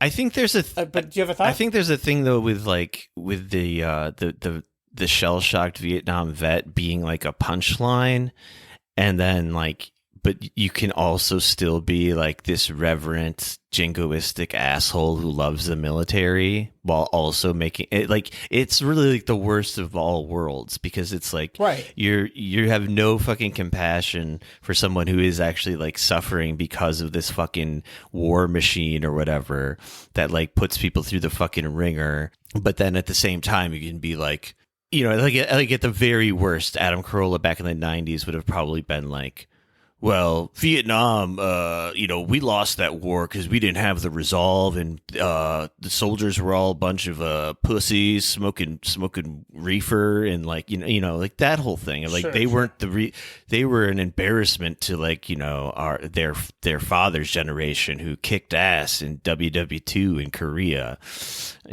Like, sure. I'm sure that's his stance. But the my whole point is like, this is supposedly like the same character, and it went from being like just completely a joke to now being like revered. Well, yeah, because right? he's like totally creatively bankrupt. He has like this one thing, and he's like, the character's also a Vietnam vet originally, because he came up with this shit like fucking 40 years ago now or whatever, 35 years ago or some shit, and. Yeah, when he was in junior high school, his shop teacher would have likely been a Vietnam vet who was like disgruntled or whatever, and because he said he loved the idea of like these guys who hate their students and hate being teachers and just happen to have like got stuck in that job, but like they were really like the paragon of manliness, and ultimately I really look up to those kind of guys, even though they were real ball busters to me when I was a kid. But like this is who this is who we need in culture right now, are these fucking Birchums of the world. But anyway. But yeah, so just that, the idea that, like I said, like there's no purity test, there's no reason to like prove that you even believe any of this shit. It's just like, fine, just play lip service, be like, yeah, rah, we love the troops, they're so great. But then the other, like, there's a real quick reference to it in subplot. It's also funny that we haven't referenced that the principal is voiced by Roseanne Barr. Oh, right. But in the bar, Roseanne Barr, the principal, catches a guy who's doing Stolen Valor. And I love to do this because it's like doing own voices, but it's doing own voices for Daily Wire jingoistic troop bullshit. Because It'd be one thing if it was just like whatever, you're just writing a fake character, but like not only is like Mr. Birchum like a stand-in character for Adam Corolla himself, but like you are writing like opinions in this episode explicitly. You're writing opinions that have to do with the politics of being a troop, respecting America, serving your country, all of these things, and disrespecting and having a problem with like someone stealing valor, all of this. And you're writing all of that in the context of putting your voice and your words into the mouth of a troop who served our country, and you're not. So it is like, in a way, it's doing stolen valor. Like in a fictitious world, being like, it's the same as like having the black character and like having him be like, he co-signs your racism. Because you do have your black friend on the show and be like, see, my black friend thinks that my racist jokes are funny. He's doing this thing where he's like, yeah, you see, like, troops would say this stuff because this character that I made up is a troop. Right. He says this stuff and agrees with it, and I'm just making it up as not a troop, but troops agree with me. And so it's like, it is doing stolen valor in like a fictitious character. Right, exactly. Because Adam Corolla certainly did not serve a day. Did not serve the country in any way. But to expand on the using the token black character as like a sort of shield from like accusations of like white supremacy or whatever, they just double down on that in this episode, and it's his group of friends, which I describe here as the Benetton rainbow of racial inclusion: a vaguely East Asian guy, a Latino guy, and then the same black friend, and then the white man with the mustache, which is Birchum. But then they just right after I got done writing that like list of people, they throw in that the Latino guy is gay as well to like really it's like even gays agree with Adam Carolla's politics here. And like the stupid joke is that like they put the gay Latino guy on uniform duty, and he's like, "Are you putting me on uniform duty because I'm gay?" And they're like, "Well, yeah." Well, he says, but we didn't care what you did with your unit. We didn't ask and you didn't tell. And it's just like, again, it's more, and that is 100%, again, what I just said, it's stolen valor, because it's acting as if your opinion on don't ask, don't tell, and gays in the military is the opinion of the troops, or of a troop at least, and you're not a fucking troop. I suppose we should also say like basically the plot of this second episode is like it's him and his group, which he cleverly refers to as Meal Team 6. And they're planning on how to maximize getting free shit from restaurants and bars. And they have like a literal like miniature setup of the town showing how they can like most efficiently get from one place to another. And they're supposed to end up at this Irish bar for some reason. I don't know, like to pay tribute to some fucking Irish fuck veteran. They said that the greatest, the most decorated veteran from the town was Tops, and that's Tops Bar. So they're paying tribute to him. That's the extent of what they explain. There's so much horrendous wordplay in this show as well, I want to point out, including right here where they're planning out this Veterans Day like pub crawl, whatever you want to call it, of free shit. He says, quote, "We'll get our just desserts. Literally a bakery is called Just Desserts." End of joke. Oh. Like, God, like so many of the moments of this show, you could just have someone like step in from the side with a sign that just says "end of joke," like letting you know. That one was brutal yes. But there's a bunch where they just repeat like a word like in two different meanings and like, oh, that's the joke. He explains the puns over and over again. He makes a pun and then explains it. Yeah, you have one. It's so bad. Await, anchors away, and tonight we better away an extra 15 pounds. Like, yeah, it's just like, that was another fucking horrendous one. Then like the son wanders into their little plan. This is just another little stupid aside thing, and he's like, It's not a son. It's the daughter. Oh, no, it is. I was gonna say, It is. it's not the son. It's a daughter with a fake mustache. The daughter also comes in with a fake mustache, which she said she made out of the clippings of Birchum's mustache, which is just and weird. wood glue. And wood glue, of course. We get the wood in there. Yeah. And is like asking to like tag along or whatever, because yes, she aspires. You know, she's the son he never had, right? But then his actual biological son wanders in, like all burnoutedly, and is like, I'm just looking for one of those thingies to fix my whatever, to fix his fucking computer or some shit, and or no, his gaming chair. Yeah. And Birchum says, a flathead thingy or a Phillips head thingy. Punchline, kid answers back, Right. Who's Philip? End of joke. Yeah. Again. Right. So, Which really the kid should have been like, why are you always talking about Philip? That shit is sus. or scrap the whole thing, because I don't really care how fucking of a much of a burnout you are. If you're like 17 years old, you know what the fuck a screwdriver is. Come on. Right. Anyway, this is another horrendous joke. So the other thing throughout this episode is like the black dude Gage. He's like really bad at holding his liquor, which is supposed to be a hilarious joke in and of itself, which it's not, of course. So he's just like shit faced at one point, and I can't remember if this is a cutaway. It doesn't matter. It is. It's a cutaway to like a previous year's like Veterans Day, and he's like trying to start a fight with like the statue of an obvious stand-in for With like Bob's Big Boy, which also Bob's Big Boy is like a giant statue on top of a fucking restaurant. Anyway, No.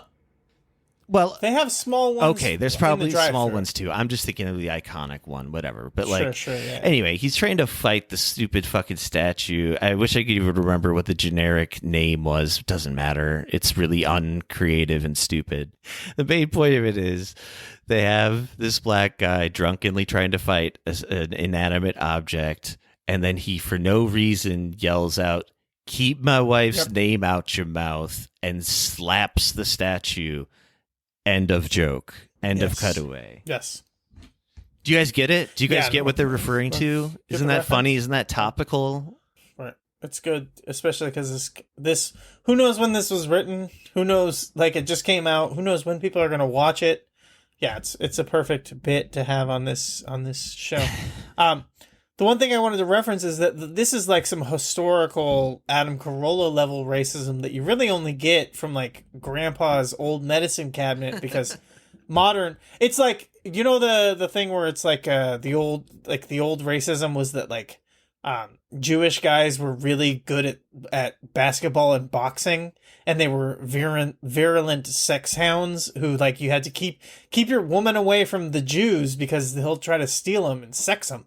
Right? Do you know this? You know what I'm talking about? I guess vaguely. I don't know. In like the 1820s, yeah, that seems like Jews, like an old one. Yeah, this is old timey racism, right? It's like dust off the old antiques from your grandpa's era of racism. Like that's like your great grandpa's.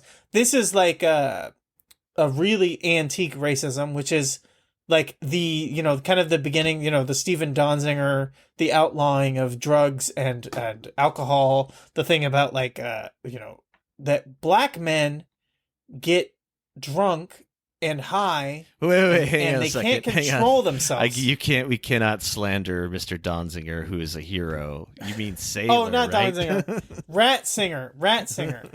Steve Ratzinger. He was the beachhead, the anchor point of prohibition. Oh, it's okay, Ratzinger, okay. not Donziger. Sorry. This is like the old timey Negroes get high on wacky tobacco or drinking hard liquor. They can't control themselves, and that's where they lose all inhibitions, and they are doing disgusting things to white women in jazz clubs. Right. So this is like old, because you don't think, me and you, like you said, randomly for some reason his black friend can't hold his liquor. It's like, no, this is old school racism from like the 1930s, that black men, they don't have the regular constitution like white men, and they can't handle, intoxicants the way that we can. So that's why we have to outlaw them. That's why we have to have prohibition against them. It's not because white people are ruining their lives with drink and drug. It's because, the childish races, as they used to refer to them, they get into it and they can't stop themselves, and they can't, use their own better judgment, and they ruin their lives. And that's why drugs and alcohol were illegal. Right. So yeah, that's why his black friend can't hold his booze. The whole like the really early origins of like demonizing marijuana specifically were about like Mexican day laborers like smoking a spliff after work, and then it was like, oh, they're getting all horned up on marijuana and raping our white women, because that's what you want to do when you get high on weed. But exactly. Yeah, so then they like, it's supposed to be funny that they're getting driven around in the school bus by like the just walking stereotype of like the fucking crass old like chain smoking school bus driver lady. And she has Miss Chokes on Dick from South Park in 2024. Oh right, I didn't even think about that. Yeah, that's just yeah. It's just the same character. And there's just so many more terrible fucking jokes that happen along the way. There's a ton of bullshit. It's all bad. Then it's okay. The board. Sorry. Well, the board. What's the board? Go yeah. The Jedi, as you put here, the Jedi has the red yarn connecting board. Carponzi is doing the like conspiracy theory board connecting the yarn. Oh, the red yarn, yeah. between pictures of Gage and Birchum. And then it's got a picture of Trump, which makes sense, but then it also has a picture of Rachel Maddow, which I completely didn't understand why he's connecting all of them. And then that's where he realizes that the principal is there, and he adds her into the board. But I was just like, why is Rachel Maddow did not make any sense on there? Doesn't have to make sense. It's random. It's edgy and random. Yeah. It's edgy and random. All right. Oh, it's like the EEP is like, wow, I kept thinking about it. Edgy, epic, and random is what they're going for throughout this whole show, and it's failing every step of the way. Then they also meet their like Bizarro crew, which is that's when we realized, like, see, they also kept saying hoorah all the time throughout this episode, right? Which to me, now maybe I'm wrong, I always thought that was specifically for Marines to say. It is. Okay, right. But then it's revealed that none of them were Marines. They were in the Navy, just the regular Navy. And then I even was like giving the benefit of the doubt. I was like, I wrote somewhere in my notes like, well, technically the Marines is like a sub branch of the Navy. But like, no, they're just like, they are, again, like you were saying, like they're stealing valor within like the concept of this script. Like, but then I also thought it was weird that they chose to make these guys they want them to be like cool, manly, masculine fucking patriots, but then they specifically go out of their way to have them be from the Navy, like a kind of famously mocked branch of the military by the other branches. Mocked as being like kind of less masculine, more homo styled, if you will.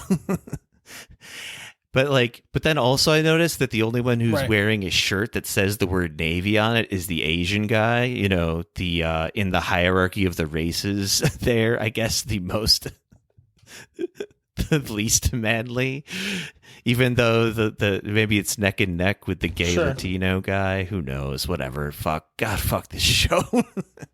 But so they have their like enemy. Well, okay, if you're like me, if you're like a Steve Saylor type like me, and you really are doing race realism, Latinos and Asians are the same thing. Anyways. Okay.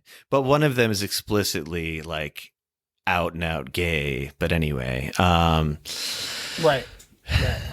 Anyway, they multiple times do the hoorah thing, including the army guys, who are also not supposed to do that. And the army guys are like literally like the mirror Bizarro version. If you remember, like the Bizarro version of episode of Seinfeld, where like there's just like Bizarro Jerry, right. Bizarro George, whatever. They all meet each other on the street. It's like that, but the absolutely unfunny version of that. And I don't know. They're competing somehow. They're okay. Before we move on, here's the thing. When it comes to the battle cries, and this is something that's always been incredibly annoying for me, and I had to pull it up because they do all have battle cries that are basically the same, and you have to be like a fucking service dork to know the difference. Okay. So that's what makes it like upsetting to what. So the armies is hooah. The Marines are oorah, and the Navy is hooyah.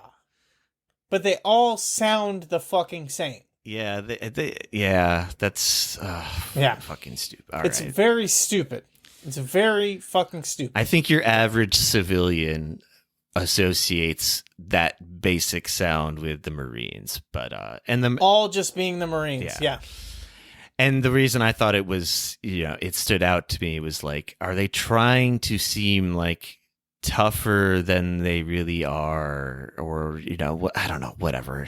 There's no fucking logic at play here. God damn. During all this, also, I don't care about the characters' names. I can't remember. Who cares? The Birchum wife and then the Gage, the black friend's wife, they're having like a spa day together, and the funny thing about these women be drinking is it's like the joke is supposed to be like they go to the spa, but really they're just there to get like shit faced on like champagne or whatever. Complimentary mimosas. Yeah, or mimosas, right. Complimentary mimosas, which they had to make a joke on that, where the person said they're complimentary mimosas, and at some point one of them asks, "I wonder how much these complimentary mimosas cost." That's how they get you. The other person says, "Well, they'll let us know at the end." Yeah, very funny shit. But this is another one where it's like, this is like insanely, and we just skip the rest of the story. Who cares? It's like the whole point of it is like, oh, the black friend is not as liberal and progressive as the white friend, and that's the joke. And it is like very much putting your thoughts into the voice of a minority person to cover up like the idea that you're not racist, because they basically have it just be like, oh, she's black, but she doesn't support Obama, and she thinks that all of that stuff is white person foolishness. And it's just like, yeah, but the person who wrote this is not black. So you don't get to just, it is the highest form of doing digital blackface. This is just creating a sock puppet Twitter account that's like called like, oh, Mr. Ooh, he off them pressies. And you're just like, damn, the way I be like beating my wife and living off of child support. God, most of these crackers don't even know. And it's just like, none of this is fucking real. This is just a white person making a black lady say shit for a black cartoon. And it doesn't prove anything, but it makes you feel like you've made some point about how not all black people are the same. And it's like, yes, we know that. You're the ones who are just learning it. Exactly, yeah. Because that's the thing. Is like, of course, yeah, there's like some of the most hilarious fucking like YouTube personalities are black conservative people. That's their whole shtick, right? Hell yeah. Whatever that super fucking old man who looks like he's like rotting from the inside. I forget his name. That guy's the Dr. Umar? Maybe. I can't even remember his name. He's so insanely racist in his own fun way, but he's like, it's okay because I'm black, so I can like talk about people not pulling up their pants, etc. But I gotta say, because I took the time to write it down, and also it brings in another thing that multiple times there's like 1990s style DMV jokes throughout this show, and including right here. So the spa day broads are side by side in mud baths. White says, "I just don't see how you can oppose healthcare for everyone." And I think by this point they're just like slurring their words, like they're shit-faced. And then token black, token female says, yeah, that's what we need. The same people who brought us the DMV and the IRS are now going to give us a pap smear? Great plan. Face it, you voted for him because of white guilt.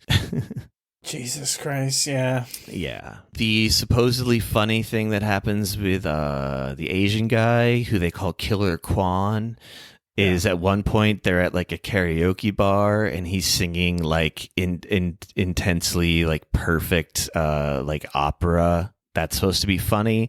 But I noticed that like they can't get anything fucking right on this show. And I wrote here, it's all in the service of, it's like, oh, isn't that funny that the quiet guy or whatever like can sing like this amazing opera? That's half the joke, right? But then the punchline is all of their glasses and bottles shatter, but it happens at a moment in the song where there's like, it's like at a lower register still. Like the glass breaking cartoon thing is supposed to happen when they hit the fucking high note. They can't even get that, like these tropes of like cartoons down right. It's so lazy.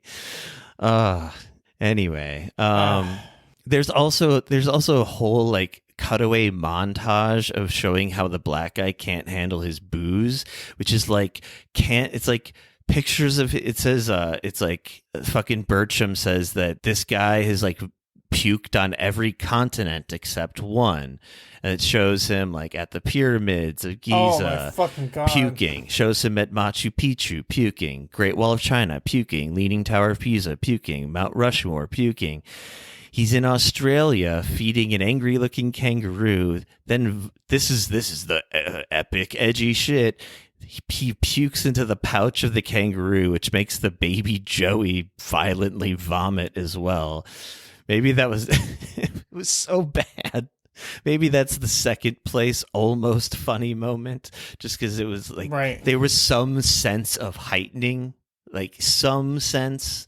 It's not good by any means, but like usually their jokes are just this flat nothing. But like there was like some mild heightening there, but it still was just like contemptibly stupid. And then I wrote before I got to the next beat of the quote unquote joke of the cutaway, why not go all the way and have him violently puking into a baby penguin's mouth like in Antarctica? And then that's it's exactly what they do. But then it's like that's his aspiration, is to go to Antarctica and vomit on a penguin. Yeah. And then die instantly afterwards. Yeah. And then that cutaway made me look up because I was like, I know Aurora Borealis happens at the North Pole. Looked the same thing up, man. Yeah, it's Aurora Auroralis or something. Yeah, there is a South Pole version. So I wanted to fucking fact check that. I wanted to facts don't care about their feelings them on that one, but they technically got me there. Yeah, I don't know what else. Then like they continue like fucking feuding with this army crew of, you know, like bizarro versions of themselves. Like I think at one point where they're like maybe physically fighting each other, but they're like only fighting their like mirror versions of each other, which is stupid in its own way. Oh yeah, here's another great wordplay joke like we were talking about before, where they just repeat a word twice but with different meanings. They say that the winners who get to the Irish bar first, okay, like they're the winners, whatever they win, I don't remember. But the losers, quote, go to that drag bar that Reyes, the gay Latino, so go to that drag bar that Reyes tried to drag us to. You get it? They got dragged to a drag bar. Or they were attempted to be dragged to a drag bar, and that's the punishment. Funny stuff. Oh yeah, then there's a food fight. a food fight that I would have maybe rather watched the movie Food Fight again than watched. No, it's not that bad. It's at least shorter. No. This is honestly better than Food Fight. Yeah. This show is better than Food Fight, but anyway. It's more watchable, but it's like, here's the main difference. Only slightly. Food Fight is bad in a different way, in a way that's like, I don't know, more fascinating. This just was like making me angry. This show, like. Because you see, this is slightly more coherent, though. Oh, it is. It is. Yeah, definitely. I mean, that's what's maybe more annoying about it. But I mean, comparing anything to Food Fight is almost weirdly futile, because Food Fight is just truly its own level of weirdly bad shit. But I wrote in huge caps here. Who the fuck are taking all these Polaroids about That's the end of the yeah. Yeah. Oh, because they're trying. That's the end of the episode montage. They're trying to do a hangover thing. I don't know if I wrote that down, but that's obviously what they're going for. Is like right. That's what they're going for this whole episode. Actually, is like, this is going to be like a fun, like a drunken journey through a through the haze of booze of a night type episode. But it's not even that. Like, it fails at even trying to do that. Right. Oh, god damn. All right. So this is the end of the second episode, and I think we've already been going for like 2 hours. Yeah, what do you think?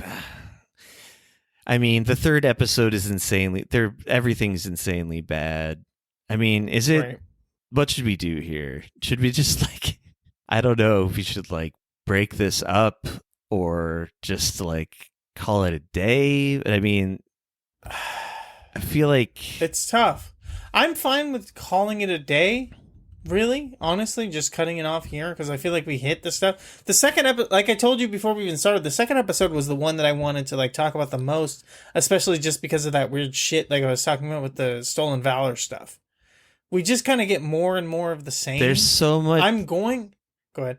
Oh, there's just so much hilariously racist anti-Chinese shit going on in episode 3. Yes. But yeah, I don't know. Maybe as a future bonus episode or something, we can like review episodes 3 and 4, because I'm gonna keep watching this shit as long as they keep putting them out. I'm gonna keep watching. I'm committed to this. Well then I guess we'll have to like maybe update it down the line, and maybe we can I almost feel like I took all these fucking notes. I don't want it to be in complete vain. Sure. But yeah, this is we've gone very long. I mean, a lot of this was just kind of like trying to set up what the fuck this show is in general, a lot of background on Adam Corolla. Well, that's why I say even we could power through, because it's like, yeah, it went 2 hours, but on 2 episodes, but that was like other stuff. But I don't mind. I've got nothing to do. Do you think we'll man. cut through? I somewhat mind, because I don't want to go for another 2 hours. But I mean, I don't know if it would have to be that long. Let's hit. All right, let's hit episode 3. Let's do this. We can do it. All right. This is all about being being an asshole, basically. Like being a fucking entitled American prick and acting like it's everyone else's problem that like you're not allowed to just have this stuff. Birchum is like he's making sets for the school play to try to get money for new tools for that is in this episode, right? To make no, I think that might be the next episode. God damn, I'm like halfway through it. I think I think I'm right. Yes. Okay. He's gonna make sets for the school play because that's the way that he can get Carponzi to give him more money to replace the tools in the school. And he's using his home tools to make the sets because the school tools are so bad. The stepdaughter, which I forgot her name, is like questions that at some point. Whatever. He slams onto the table and is like, it breaks. And I like that the spirit arose from the table. Did you notice that? Like that when he broke his initial table saw. Yes. Like the spirit came out of it. That was very the funny. soul of his beloved machine. And so now he's got to like fix this and he's got to get satisfaction on his lifetime guarantee. And the weird part about this is like he kind of references understanding why this is a problem for like how capitalism works. But like at the same time, the character is still demanding satisfaction on his lifetime guarantee, which is, he says, "Oh, good old Spears. I haven't had to go there in a decade, and now they're all out of business." You know, and it's like, yeah, that's the point. You're not giving them money. You haven't. How is a business supposed to continue to exist if you don't buy things from them? And so, like, it's just very interesting, like, that he says that, but he's still, throughout the entire thing, the whole point is that he wants satisfaction on his lifetime guarantee. Where it's like, you kind of understand why this doesn't work. It's like a weird, like, libertarian philosophy where it's like, you're allowed to enter into any contract. So if you enter into this contract with me, you have to hold up your end of the bargain, even if, like, it's not possible. So yeah, that was kind of the setup for the whole thing. I don't know if you want to add anything to the setup there. I mean, I'm just looking at the notes here, and I guess early on in the episode, it's when he's talking about, his fucking miter saw. He's like, the blade on my miter saw at school couldn't cut through a balloon. Then we have a cutaway to one of the students whose name is Beef. Yeah. He's like the dumbass fat kid who just says... He's kind of like a Groot type thing where he just says his name. It's like the only language he understands. Anyway, it cuts away to that kid trying to saw the little woke ass SJW girl whose name is Bentley. She has a birthday balloon. And he's like trying and failing to cut through this balloon with the miter saw.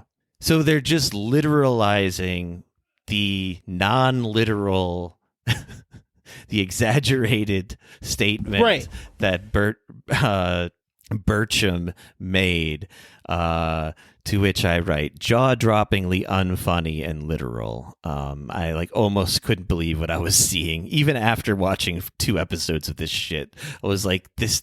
That's why I think the cutaways literally just get worse every time. Yeah. Yeah, that is actually much worse, because you're right. Because it's like you've already told the joke, and then now you're just showing it. And it's not showing a thing that defies physics. That's not funny in any way. You're not heightening. You're not heightening the joke in any way. Yeah, it's like that blade's so dull it can't even cut through a balloon. Show a guy trying to cut a balloon with a blade, and then giving up, and that's the end. But something intro montage like this, and this because this goes on to this gets repeated several times throughout this episode. The next, I think, the idea of a bear smoking a cigarette. It's like a bear.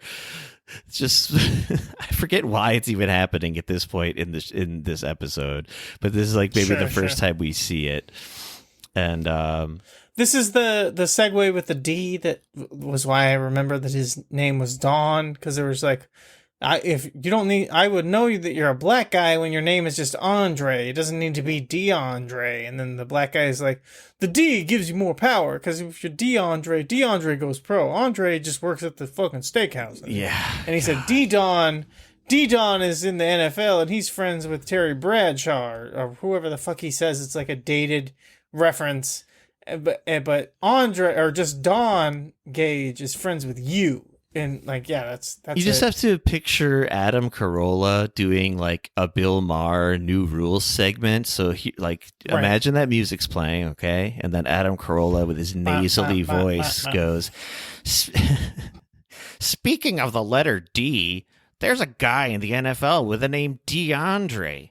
But I know you're black just from the Andre. No need for the D, am I right? New rule, no more D's in black guys' names.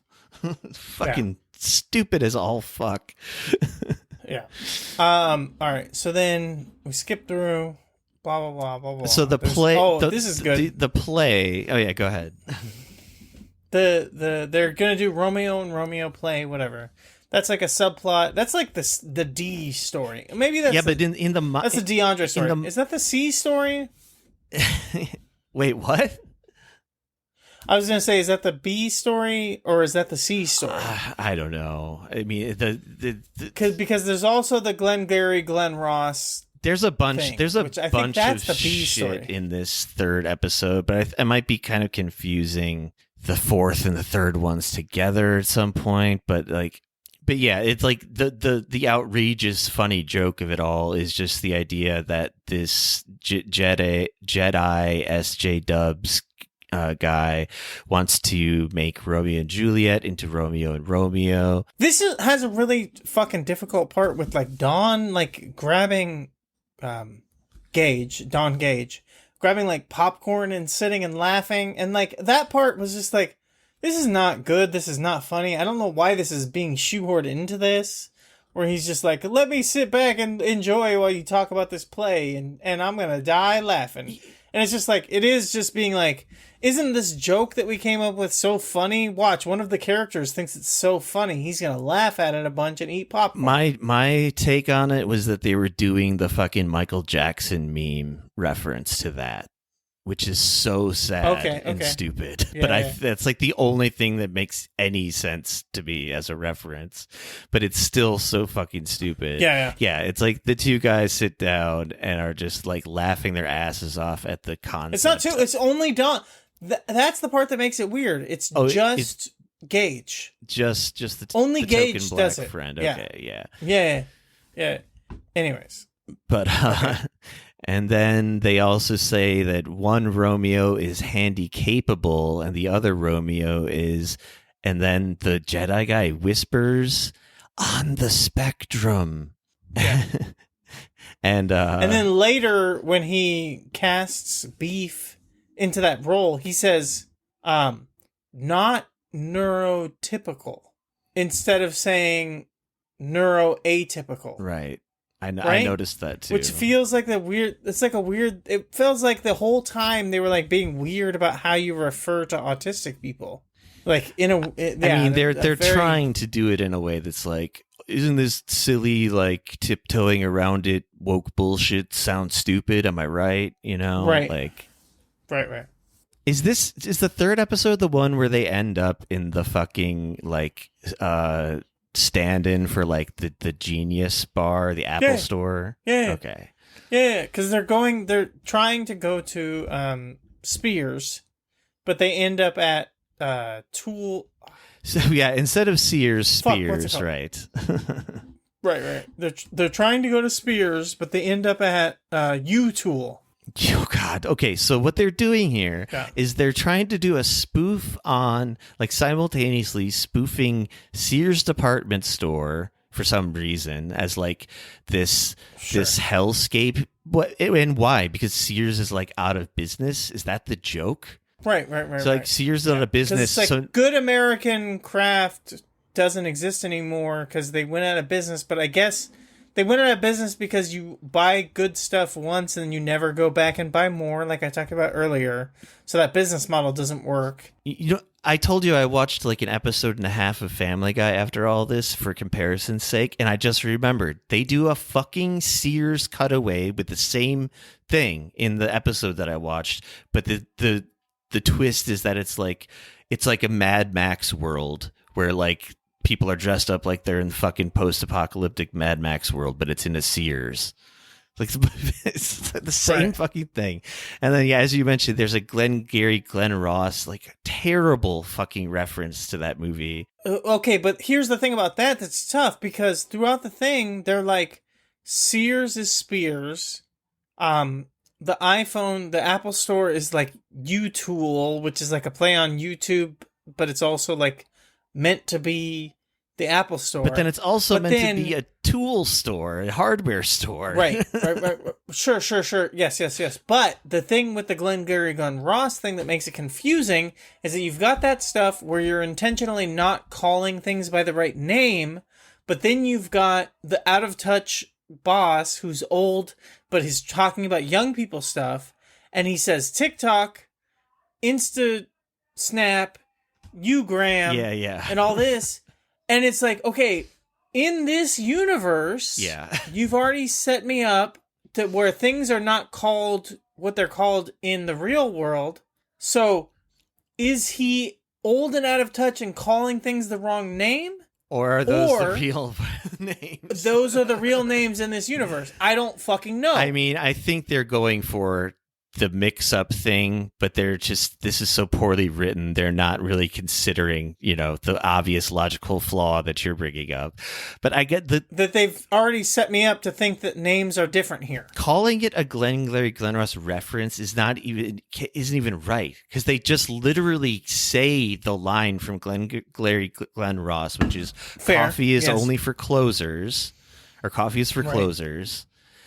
And first place wins whatever. Second place gets a set of knives. Third place, you're fired. And then in the background in the scene, they have written like ABC, which is always be closing, but then which is exactly what it is in Glengarry Glen Ross.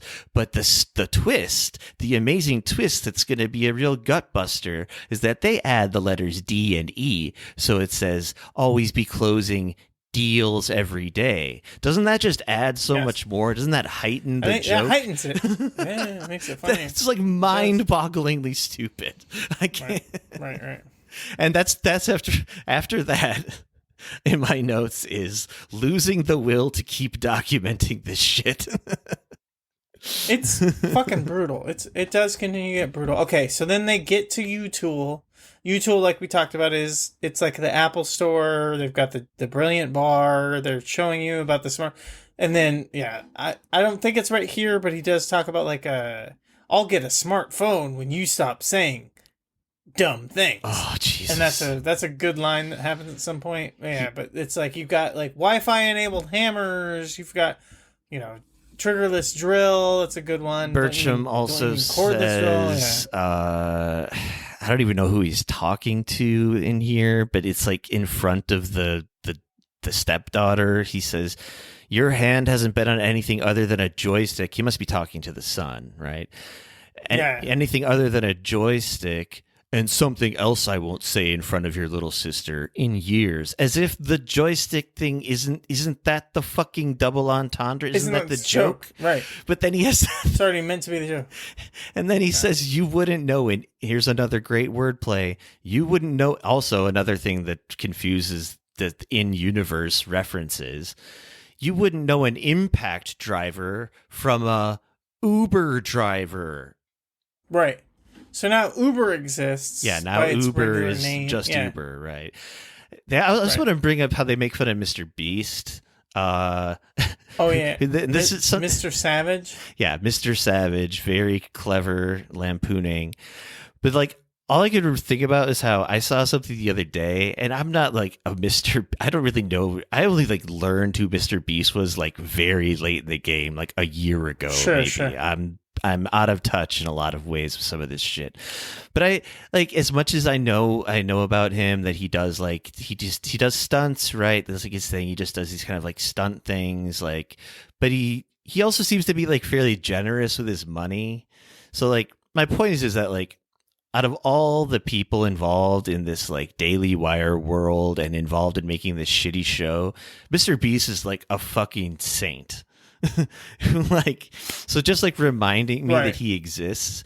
And then it reminded me that I saw this thing where like he's literally curing the blind now. Like that's his new side project where and there's like this surgery that's actually quite cheap that, no one else, like no government entity and charitable entity besides him is actually doing, which is like literally doing Jesus Christ shit, curing the blind. Right. But anyway, I just wanted a little side tangent on Mr. Beast being like a fucking god amongst these fucking troll pieces of shit. I know. it sucks because you see the thumbnails and you know what he does, at least tangentially, because I've never watched a Mr. Beast video. I have not watched a single piece of Mr. Beast content. Yeah. I don't even know what his voice sounds like. But I do know exactly what you just said, which is like that he is doing this thing because it's like $5,000. Yeah, it's really cheap. Is the cost of the surgery. It's really cheap comparatively, but most people don't have that money, and most insurances just won't cover it. But it can cure literally blind people, and he's just like out paying for it, which is crazy. Yeah. Again, like you said, it's like it is like literal Jesus stuff. Anyways, let's skip past all of this big block of text that's about other things that happen in this store. Who cares? Everything's gay. That's the whole point. The Jedi is there. He works. This is where he does say stepdaughter. Like I said, I skipped over it thinking that he was just assuming it was a stepdaughter, but you're probably right that it actually is a stepdaughter. And then from there, he like gets him to buy a saw that he takes home. He smashes that saw within moments as well. And then now, conveniently, there's a tool expo in the neighborhood, in the same city, like within the same day that they can go to. And yeah, it's like, now you've got like PCC, it's like CCP, not PCP, whatever. Like, but it is like they're intentionally like referencing the communist China or the Chinese Communist Party, but it's the PCC. But what's important about that too? I mean, important, relatively, is that basically it's like one of those things like it's almost on the level of like people saying Kyiv or Kiev. So like if you're like 1,000% opposed to China and their crafty insectile people ways, you call it the CCP. But if you're more sympathetic, say, towards the Chinese government, you would say the CPC. But so obviously they're taking the opposed one and then just flipping it and calling it the PCC, which I finally figured out in universe stands for Peking Commercial Consolidation. Hilarious. Right. But my guess before I saw that was like politically correct cuck ? Like, see, I should have written for this show. I like without even trying, I had a funnier fucking thing than they did. Also, the Tool convention is called Toolapalooza. Brilliant. Of course. Also, also 15 years old. I don't think we mentioned that within the U-Tool shop, the Genius Bar is called the Brilliant Bar. Right. Just off the charts parody work here. Yeah, they nailed them. Nailed them to the cross. So they go to the Toolapalooza. They walk by the Adam Corolla booth. Birchum tells them to eat dick or whatever, and then they hit the guitar noise. Yeah, that everyone loves. We all know. Yeah. And also, I have to say, this is such a cowardly thing on Adam Carolla's part. He doesn't even voice the Adam Corolla. Like, you'd think that would be one of those things there's like, I can show that I have a sense of humor about myself. No, he can't, because he won't even use his real voice as the Adam Corolla guy. It's like such obviously a different voice actor who says, who's like begging for an autograph. So they are kind of making fun of him as like basically like a loser that no one wants to take a picture with. And also, I think they're kind of making fun of the fact that Adam Corolla, correct me if I'm wrong, you would probably know, does Adam Corolla have his own line of rosé? He's got Mangria. Oh, yes, I thought he had a rosé for some reason. Mangria he does. Is still... I mean, he does. Okay. There is like a rosé version Mangria, Jesus. So yeah, think about it. Take a second. Think about it. Yeah. Okay. So Birchum has to use the stud-finding drones to fly onto the stage to stop like the Chinese Chad. I think his name is Chad something, who's the owner of the... It turns out he owns both. He owns the U-Tool and he owns the something freight. I don't even remember what it was, but it's like a play on Harbor Freight. The cheapy tool place where the school gets the tools. And he's like, I'm gonna fuck your ass, little buddy. And then the guy is like, okay, we'll bring back the other stuff that you guys like from Spears, and we'll call it, whatever freight premium, and we'll call it the U-Tool basic. So it's like, it's creating the middle class. Oh, we've recreated the middle class. Thanks, China. And then they even have Birchum say, a solidly middle class tool coming from China. And normally that would be a red flag, but this is great. And then there's like a blinking light, and then Chad, the owner of the company, shows up, and his dad is like a top level communist, leader in the party, in China, being like, yeah, we're gonna get so much information on the American middle class. And it's just like, they didn't. So you're telling me that Birchum flying onto the stage made them realize that the American middle class existed, and now they have to get information on them? It's just like, what? All this is fucking confusing. It's all of this. It's just how people who don't know how to write, just like they land on a stupid idea and work back from there. So their stupid idea was, how do we undercut, like, so like our heroes kind of like get what they want, right? Like they get like these durable tools or whatever, right? But they're like, how do we undercut that and make the Chinese still the evil bug people that we think that they are? Oh, we have them spying on us. Well, why are they now only spying on like specifically some fucking junior high school? It's to gather information on the middle class. It's just lazy. Imagining the writer's room, it's almost hard to imagine more than one idiot, right? Like coming up with this shit, but it was definitely by a committee of morons endeavor, I'm sure. Right. Yeah, that's basically that. More all caps, I hate this fucking show. Right. Then it ends with the gay ass Romeo and Romeo, which also has Spanish speaking in it. So it's just like the ultimate fucking woke, like, crime against humanity, right? And the Jedi guy is like weeping about how impactful and great this play is going to be on society. And why did I write fake out scene from light years away when Token Black is also crying while eating popcorn and says, I said I wouldn't cry, but Birchum builds one hell of a set. And that's the end. That's the last line. Yeah. Yeah. That's at the Romeo and Romeo. Oh, right. He's talking about the person in the audience set of the play. Right. Okay. Yeah. He's the only one in the audience for the play. Oh, and he's like sitting really far away or something, right? I don't know. He's just in the middle eating popcorn. Okay. And Carponzi is like, even if I only reached one person, I did something. And then they cut to the one person who's in the crowd. And then now we see it's Gage, and he's eating popcorn. And the only reason why he's crying is because Birchum built this great set. Oh, God, it's so bad. So it's like, oh my God, Carponzi thinks he even reached one person, but he didn't. Because the one person isn't there because of him. He's only there because he's laughing at him and thinks that the set looks good. And of course, that's some classic, some fucking UCB trained people in the writing team there, because that's called a callback, guys. He's eating popcorn again. Remember, like in the beginning when he was laughing at the play? Yep. Now he's crying at it. And he thinks it's gay or something still. Anyways. Episode 4. I don't think so. Fuck episode 4.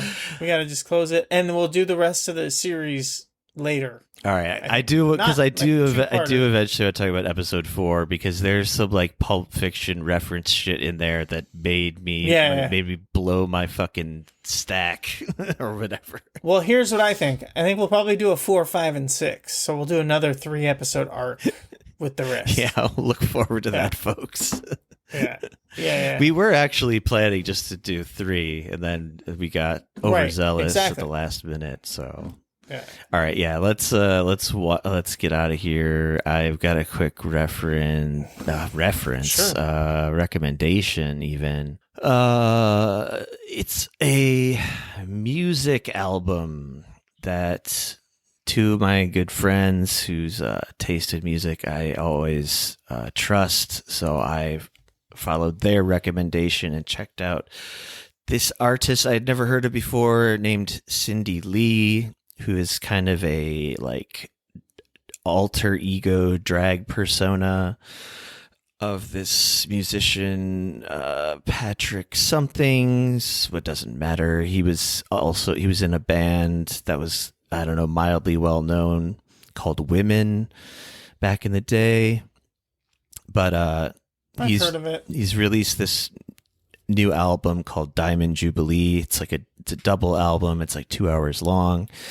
It's very cool, very unique. It's a lot of like pastiche of influences of like kind of 50s 60s pop, but like 70s radio music and like all kinds of shit, all kind of blended up and thrown out there in an interesting way. And like he uses like kind of like a pitch shifting device on certain songs, maybe half the time, to like get his register up to like, I guess, basically sound female, which is kind of cool because there's just like multiple voices, but it's literally this one guy and then who's like produced, engineered, wrote, recorded, played every instrument with the exception of like a handful of like extra instruments played by just one other guy. So it's pretty impressive. And I thought it was really funny too that the release of this album was exclusively as a YouTube video and then on a GeoCities page, and then there's like physical copies you can order obviously as well. Like, but like as far as like the internet goes, like those were the only two places it was officially released. I don't know, the GeoCities thing I just thought was kind of funny, but it's Cindy Lee's Diamond Jubilee. Good stuff. Yeah. That guy you referenced, the bespectacled bald guy who does like music reviews, I saw his review on it. It was pretty positive. Yeah, no, that is a really great album. Anyways, I'm gonna just recommend Under the Bridge. It's a drama series on Hulu. I think it might be a Hulu original. It's just coming out now. It's just like a suspense thrillery thing. It's got some interesting actors, actresses, just actors, I guess. There's no gender difference. I don't like to use those kind of words. So it's got a lot of interesting actors. And it's like just a story of like young troubled girls, like trying to figure stuff out and like throughout history, both at the current young age and then as they become older adults and intersecting journalism, trying to tell stories, book writing, narrative, stuff like that. Just recommend checking it out. It's pretty cool. It sounds that's it for me. Cool. Sounds only in the sense of like the time jumping back and forth, sort of Yellow Jackets ish. Yes, yeah, I could see that. I liked that show a lot as well. Okay. Yeah. We have a Discord. Check out the Discord. Join the Discord. Participate on the Discord.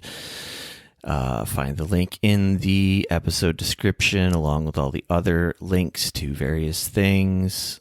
And Tim, you also have a podcast elsewhere. Where's that? It's called QNTR. The podcast is called QNTR. It's on violentpeople.co. You can find it there. Working on the Wet Hot American Dragon Summer. It's coming out shortly. I'm going to have a piece on there. It's going to also include art written by former guest, or drawn, produced by former guest of the podcast, Alicia McCoy, within my article. And that's going to be coming out here in the next couple of weeks. Nice. But you can always check out the podcast. We just did a really good episode talking about some stuff. You'll find that. But that's just always true. I like to say something like that because it's like evergreen. I can always say, just check out the most recent episode. We talk about some stuff. It's good. That's always true, no matter what. But yeah, QNTR on the violentpeople.co. Get in that Discord. That Discord is alive and popping. Get on our Discord as well, and we can make it pop. But yeah, that's it for me. All right. And like Adam Corolla always says, I'm the most annoying, nasally voiced little bitch-ass piece of shit. I'm never funny, always stupid, and you can quote me on that. Also, Dr. Drew and I 69 each other while jamming HGH and heroin up each other's asses on a daily basis. You're gonna like the way it looks. I guarantee it. Good night. Good luck. Good morning. Vietnam. That was...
The first voice recording was made in 1860. It was a 10-second fragment of the French folk song Au clair de la lune recorded by inventor Edward Leon Scott de Martinville. But who will make the final voice recording and when? What will it be? Who will hear it?